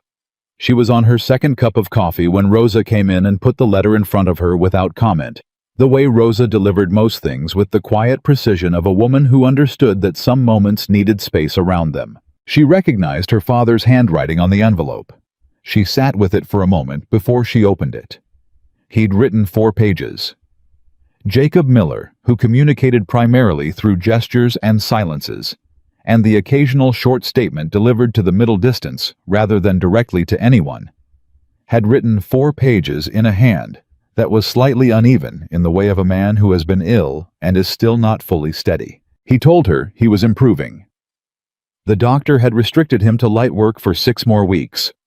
The ranch was being managed by a hired hand named Gus, who was competent but unfamiliar with the particular logic of how things had been organized, and he said this with the careful understatement of a man who was beginning to understand that the logic of how things had been organized had been Abby's logic, and that without her, it was not especially obvious. He told her he'd read the Helena Courier. He told her he'd heard from 3 separate people about the county hearing. He said, and this was the part that made her stop and read the sentence twice, "I have not been a good father to you in the ways that matter most. I am not certain I know how to be, but I am trying to understand what that should have looked like, and the understanding is arriving later than it should have." He did not ask her to come back. He did not mention Harold Blackwood by name. He asked simply and without decoration whether she would be willing to continue the correspondence to help him understand the accounts to write when she was able to let him know she was all right. He signed it. "Your father who is sorry." She sat with the letter for a long time after she finished it. The kitchen was quiet around her. Through the window, the ranch was beginning its morning. She could hear the sounds of it starting up the particular rhythm of a property coming awake that she had memorized over weeks. The same way she'd memorized everything that mattered to her by paying sustained and serious attention to it. She folded the letter. She put it in the pocket of her apron. She got up and poured a 3rd cup of coffee and stood at the kitchen counter and let the feelings move through her in the order they arrived. The grief first because there was grief in that letter. the grief of love that arrived too late and too poorly shaped to do what it should have done. And then something more complicated, something that wasn't forgiveness yet, but was in the same country as it, the country where you can hold the pain of what someone didn't do and the reality of who they are at the same time without either one canceling the other out. She wrote back that afternoon. 2 pages. She told him she was well. She told him about the hearing in practical terms without drama. She sent him a simplified version of the Miller Ranch account corrections she'd been working through in her mind since she left, laid out clearly enough that Gus could implement them with minimal confusion. And at the end, she wrote, "I am not ready to say everything is all right between us, but I am willing to keep writing. That is what I have right now, and I think it is worth something." She signed it Abby. She gave it to the Monday Rider and went back to work. The first time Ethan almost said something he'd been carefully not saying was a Wednesday evening in December, 6 weeks after Blackwood's letter of withdrawal, when the temperature had dropped hard and the ranch had settled into the particular indoor closeness of a property in winter, where the days were shorter and the evenings longer, and people gathered by necessity as much as by choice. They'd been going over the quarterly accounts together. This had become a habit, not because he couldn't review them himself, but because reviewing them with her was faster and more accurate. And also, though he had not said this aloud to anyone, including himself, because he liked the particular quality of attention she brought to a problem, the way she moved through numbers, the way other people moved through familiar rooms with the confidence of long acquaintance. She caught an error in the timber supply projection that he'd been carrying forward for 2 quarters without noticing it, and she pointed it out, not with the satisfaction of someone who has found a mistake, but with the efficiency of someone who has found the solution and would like to move on. "How did you?" he started. "The lumber cost per unit went up in September, and the projection didn't update," she said. "It's been compounding forward. You've been underestimating your build costs by about 12%. For 2 quarters. Yes." He looked at the number. "That's not a small thing." "No," she agreed. "It isn't." She made the correction in the ledger with the calm of a woman for whom accuracy was a moral position as much as a professional one. "Do you want me to adjust the spring projections as well while I'm in here?" "Please," he said. And then, because the evening was quiet and the fire was the primary light in the room, and 12% over 2 quarters was the kind of thing that reminded you what you were actually looking at, he said, "Abby." She glanced up. "I need to tell you something," he said. She set the pen down. She looked at him with the direct, unguarded attention she gave to things that mattered. "All right," she said. He'd thought about how to say this. He'd rehearsed several versions, discarded all of them, and was now sitting across from her with the full awareness that anything he'd prepared was going to sound like he'd prepared it, and that she would know, and that she would think less of it for that. So he said the plain thing. "I am in love with you," he said. "I have been for some time. I don't know exactly when it started, probably somewhere around the day I watched you carry a bucket of water across a yard while 3 men laughed at you from the road, and you didn't give them the satisfaction of a single visible reaction. And I thought that was either the strongest thing I'd ever seen or the saddest, and then I realized it was both." He paused. "I'm telling you now because I said I would always be honest with you, and not telling you this is the same as lying." He kept his voice even. "I am not asking you anything. I'm not changing what's between us unless you want it changed. I'm just telling you what's true." The room was very quiet. She looked at him for a long time. Long enough that he had time to wonder if he'd misjudged if the ground he'd thought was solid was actually Ethan, she said. "Yes, I know," she said. He looked at her. "I've known for about 3 weeks," she said. "I've been trying to decide what to do with it." She looked down at the ledger, then back up at him, and on her face was the most unguarded thing he'd ever seen. There, more unguarded than the night in the barn, more than the corridor after the hearing, more than any of the moments he'd been collecting without quite calling them that. "The problem isn't what I feel. The problem is that I have spent my whole life having people tell me what my life should look like, And I needed to make sure that this was mine, that I was choosing it. Not because you were kind to me when no one else was not, because you gave me a safe place when I had nowhere to go. Not because She stopped, started again more carefully. I needed to make sure I wasn't choosing you, because you were the first person who was decent to me. Because that's not love, that's gratitude. And you deserve more than gratitude. He was very still. And, he said, quietly. She looked at him with the eyes that saw everything clearly and never pretended otherwise.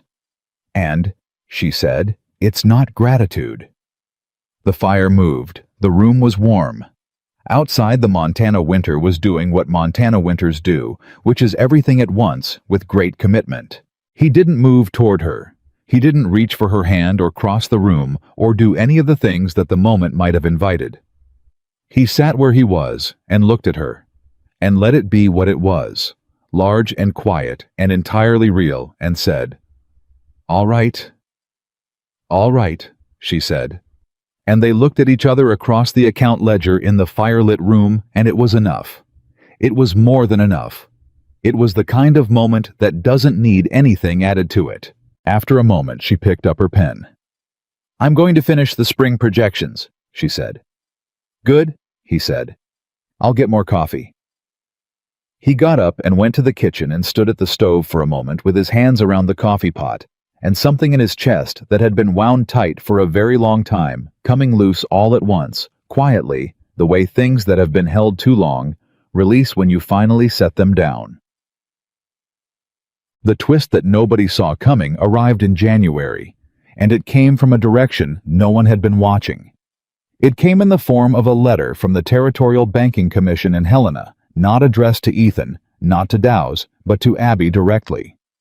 She brought it to him without having opened it, which he recognized as a statement of trust that he did not take lightly. He opened it beside her. The commission had been conducting a review of Harold Blackwood's banking operations since November. The review had been triggered by the Helena Courier story, or more precisely, by the number of people the story had prompted to contact the commission with their own accounts of Blackwood's business practices. The letter informed Miss Abigail Miller that she was one of several individuals whose documented testimony was being reviewed as part of a formal investigation into Blackwood's practices regarding debt collection loan terms and coercion. It also informed her that Jacob Miller's outstanding debts to Blackwood's bank were among the accounts currently under review, as there was evidence that the loan terms had been set under conditions that may not have met the territorial standards for fair lending. Abby read it twice. Then she sat down very slowly in the nearest chair. "He didn't just do this to us," she said. Her voice was quiet with the particular quietness of a realization arriving. "He's been doing this for years, to other families, other people who couldn't push back." "Yes," Ethan said. "The Miller Ranch debt may be voided," he said carefully. "If the terms are found to be coercive, that's what they're investigating." She looked at the letter. She looked at it for a long time. "My father could keep his ranch," she said. "If the investigation finds what I think it's going to find, yes." Something moved through her face complex and layered the way feelings are complex and layered when they've been building for a long time under pressure. She pressed one hand flat on the table, steadying herself. "He never had to make that arrangement," she said. "With me, with Blackwood. None of it if someone had investigated 6 months earlier, none of it needed to happen." "No," he said. "It didn't. But if it hadn't happened," she said slowly, "I would still be there, at that ranch, carrying water and baking bread and making myself useful to people who couldn't see me." She looked up. I don't know how to feel about that." "You don't have to feel one way about it," he said. "It can be both things. Something terrible that shouldn't have happened and that brought you somewhere you're glad to be." He paused. "Both of those things can be true at the same time." She held his gaze. Then she looked back at the letter. "I need to tell my father," she said. "I know. And I need to write to Dowse. I'll send a rider to Helena this afternoon." She stood up. She straightened her shoulders with the particular motion he'd come to love the gathering, the decision to proceed. "One more thing that Blackwood set in motion that's going to end somewhere he didn't intend," she said. "That's about right," he said. She took the letter and went to write to her father, and Ethan stood in the empty room for a moment, feeling the specific weight of a story that has more justice in it than you expected, arriving in the form of a banking commission letter on a January morning in Montana. The investigation concluded in late February. Blackwood's banking license was suspended pending further review. 11 accounts, including the Miller family's primary debt, were flagged for remediation under the territory's fair lending statutes. Jacob Miller's outstanding balance was reduced by 60% and restructured at terms that for the first time in 3 years he could actually meet. Abby received the news by telegraph. She was in the East Paddock working with Hector when the rider brought it out to her. She read it standing in the cold with her coat on, and her breath making small clouds in the February air. She handed it to Hector without comment. He read it. He handed it back. "Huh," he said, which for Hector was a full paragraph. She folded the telegram. She put it in her pocket next to the latest letter from her father. She went back to work for exactly 45 minutes, completing what she'd been doing with the same focused attention she gave everything. Then she went inside and found Ethan. She didn't say anything when she walked in. She handed him the telegram. He read it. He set it on his desk. She crossed the room and took his face in her hands and kissed him. It was not a tentative kiss. It was not a cautious asking kiss. It was the kiss of a woman who has made a decision with the full weight of her judgment and her heart and her considered understanding of her own life, and has decided completely. It lasted long enough to say everything that words would have made smaller. When she pulled back, she looked at him with those clear, serious eyes. "I've been thinking about what you said in December," she said. "About not asking me anything." "I remember," he said. His voice was not entirely steady, which he considered reasonable under the circumstances. "I want you to ask me something," she said. He looked at her for a long moment. The February light was coming through the window. Outside the ranch was going about its afternoon. Inside everything was very still and very clear. "Abigail Miller," he said. "Will you marry me?" "Yes," she said, without hesitation, without qualification. The word came out of her like something that had been waiting in exactly that shape, for exactly the right moment, and the moment had arrived, and there it was. He reached up and covered her hands with his, still holding his face. "Abby," he said. "I know," she said. "Me too." They told Cal first, because Cal had earned it. He was in the barn when they found him, which was where Cal generally was when he wasn't needed somewhere else, and sometimes when he was. He looked at them when they came in. He looked at their faces. He looked back at the horse he was working with. "Well," he said to the horse, "it took long enough." "It took exactly the right amount of time," Abby said. Cal turned to look at her, and on his face, weathered and economy-minded and generally allergic to sentimentality, was something that had no other name except moved. He looked at her the way a man looks at something he didn't dare hope for and has just seen arrive. "Miss Miller," he said, "it is going to be a genuine pleasure to call you Mrs. Carter."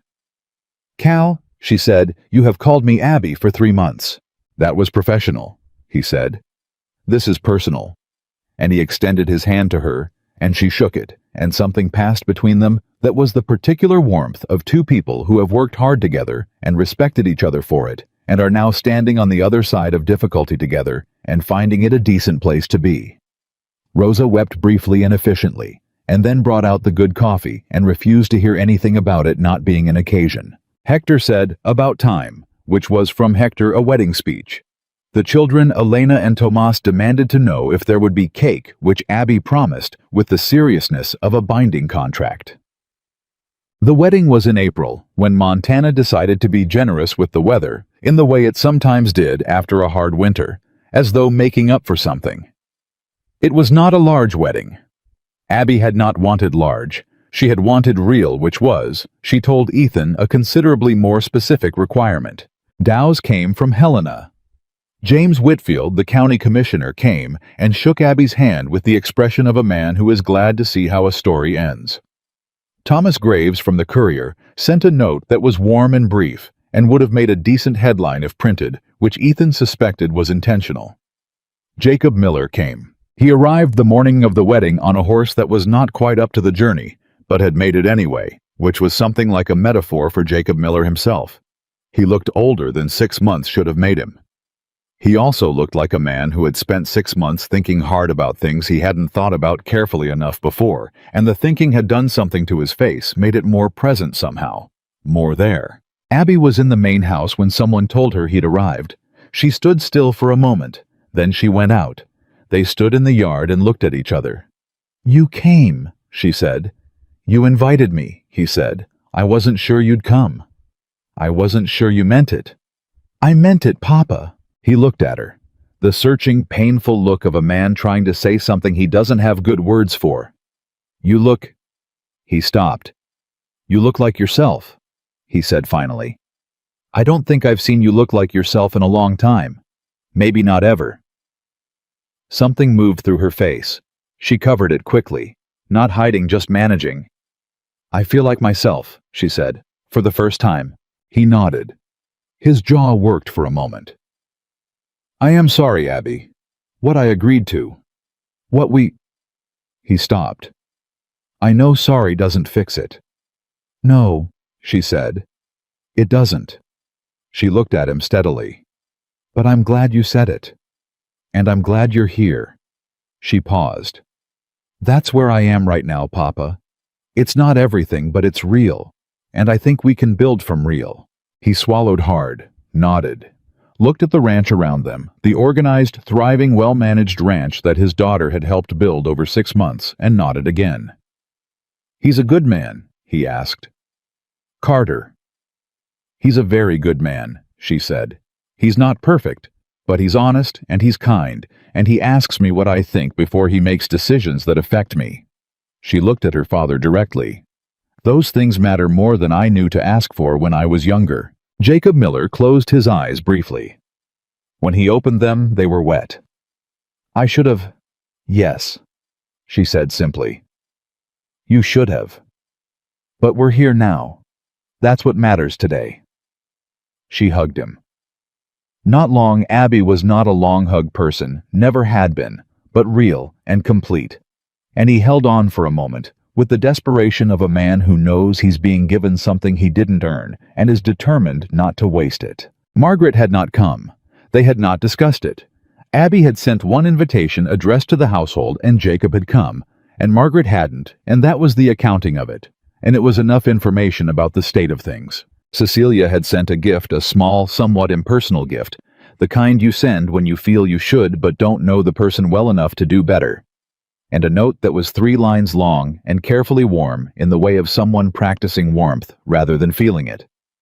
Abby had written back with the same careful warmth and put both things away. That relationship was what it was. She had stopped expecting it to be something else. Josephine had sent nothing which was honest in its own way. Ethan came to find her an hour before the ceremony, which Rosa had specified as a violation of some tradition or other, and had expressed this opinion to everyone within earshot, and which Ethan had declined to care about. He found her in her office. Of course, he found her in her office. She was reviewing a supply order, which was, and he was not surprised, an entirely Abby thing to do 1 hour before getting married. "Rosa's going to have opinions about this," he said from the doorway. "Rosa has opinions about everything," she said without looking up. "It's one of her best qualities." "Are you all right?" She finished the line she was on. Then she set the pen down and looked at him. She was wearing the dress she'd chosen for today. Not white. She'd been clear about not wanting white. She'd chosen a deep blue that made her look exactly like herself, and she had her hair pinned in a way that was practical and also unexpectedly lovely, which was the most Abby way to wear one's hair that he could imagine. "I'm completely all right," she said. "I was going to finish this order because if I don't, The spring feed delivery will be wrong, and then we'll spend 2 weeks correcting it. You can finish it tomorrow. I'm almost done. He looked at her. Are you finishing the supply order because it needs to be done, or because you're nervous? A pause. Both, she said. The supply order still needs to be done. Fair, he said. He came into the room and sat across from her.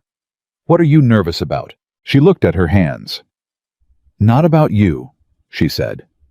I want to be clear about that. I'm not nervous about us. She thought for a moment. I'm nervous about I've spent so long not being the person things happen to in a good way. The person things happen to was always me in a different sense. And today is a good thing, a very large good thing, and some part of me is waiting for it to turn out to be something other than what it looks like. She looked up at him. That's the part that's nervous, the part that hasn't quite learned yet that good things are allowed to stay. He looked at her for a long moment. They are, he said, allowed to stay, this one especially. I know, she said. I'm working on believing it. You have time, he said. We have time, as much as we need. She held his gaze. Then she looked down at the supply order. She wrote 2 more lines. She closed the ledger. All right, she said. I'm ready. Ta. The ceremony was simple and clear, because those were the only kind of promises either of them knew how to make. The minister who came from Helena Dow's had arranged it because the Harlan Creek minister was too closely associated with too many complications, read the words that have been read for centuries and still mean something, when the 2 people saying them actually mean them. When he asked Ethan if he took Abigail Miller as his wife, Ethan said yes in a voice that left no room for interpretation. When he asked Abby if she took Ethan Carter as her husband, she said yes, the way she said everything that actually mattered plainly directly with her eyes, steady and clear, and entirely certain. Cal stood at Ethan's side. Rosa stood at Abby's. Jacob Miller sat in the front row with his hat in his hands and his eyes very bright, and at the moment, Ethan kissed his bride. Jacob Miller let out a breath that sounded like 3 years of the wrong kind of pressure, finally leaving a body that had been carrying it too long. Ethan kissed her with the same care he gave to everything he valued completely, and without hurry, and with the full and honest weight of what he felt. She kissed him back the same way. When they broke apart, Cal said quietly enough that only they could hear. Took long enough. You've used that line, Abby said. It applies twice, Cal said. The years that followed were not without difficulty because nothing worth having ever is. There were hard winters and lean seasons and disputes with neighboring ranchers over water tables and grazing boundaries, all of which Abby handled with the organized ferocity of someone who had read the county surveyor's handbook and was not afraid to say so in a public forum. There were letters from Harlan Creek that were sometimes warm and sometimes complicated, and a slow, imperfect rebuilding of something with Jacob Miller that never became what it might have been, and became something real anyway. There was the morning 14 months after the wedding, when Abby sat across from Ethan at the kitchen table before the ranch was awake, and told him with her hands around her coffee cup and her eyes steady on his face, that they were going to need a room they hadn't needed before, and the look on his face when he understood what she meant was the most unguarded thing she had ever seen on any person in her life, and she kept it like a coal kept in the pocket for warmth. There were 2 children eventually, a girl first, then a boy. Both of them raised on a ranch that valued work and honesty, and the particular kind of kindness that doesn't ask for anything back, because those were the values of the people who ran it, baked into the walls and the routines and the way adults on the property spoke to each other, and to the hands, and to the travelers who stopped at Carter Ridge looking for a meal or a night's shelter, and left with both. Carter Ridge became known for that, for opening its door, for the woman who ran its operations with a mind like a steel trap and a policy of giving work to people who needed it and feeding people who were hungry and asking nothing in return for either. There were seasonal hands who came back year after year not only for the fair wage, but because Abby Miller Carter had a way of seeing people, the real people, underneath whatever the world had decided to think about them, that made a man feel like the person he was on his best day. Ethan watched her do it and never stopped being astonished by it. There was a day 5 years after they married when a woman came to the ranch door young, heavy with the particular way of holding herself that Ethan recognized instantly. The compressed posture of a person who has learned to take up as little space as possible because the world has made it clear that space is not for her. She was looking for work. She'd heard Carter Ridge hired people who other places didn't. Abby answered the door herself. She looked at this young woman for a moment, at the held-in shoulders and the eyes that went sideways, rather than direct the whole familiar language of a person who has been told too many times that they are not quite enough. "Come in," Abby said. "Have you eaten?" The young woman said she hadn't, and Abby sat her at the kitchen table and put food in front of her and asked her name and what she could do in that order, because the food was more urgent than the inventory. She listened to the answers with the focused attention she gave to things that mattered, and at the end of it, she offered the young woman a position in the house staff with a fair wage and room and board. And the young woman's face did something at that moment that Abby recognized from the inside. She recognized the particular expression of someone who has been told their whole life they are too much or not enough, and has just encountered for the first time a door that opened instead of closed. Ethan was in the doorway. He'd come in from outside and stopped watching without announcing himself. Later that evening, after the young woman was settled and the house was quiet, he found Abby in the kitchen, and she was washing cups with the brisk efficiency of someone who is doing a small task because her hands need to be doing something while her mind sits with something larger. "You saw yourself," he said.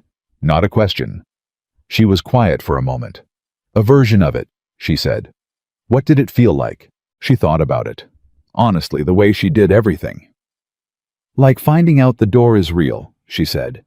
"Like knowing for certain that it actually opens, because you've been through it yourself."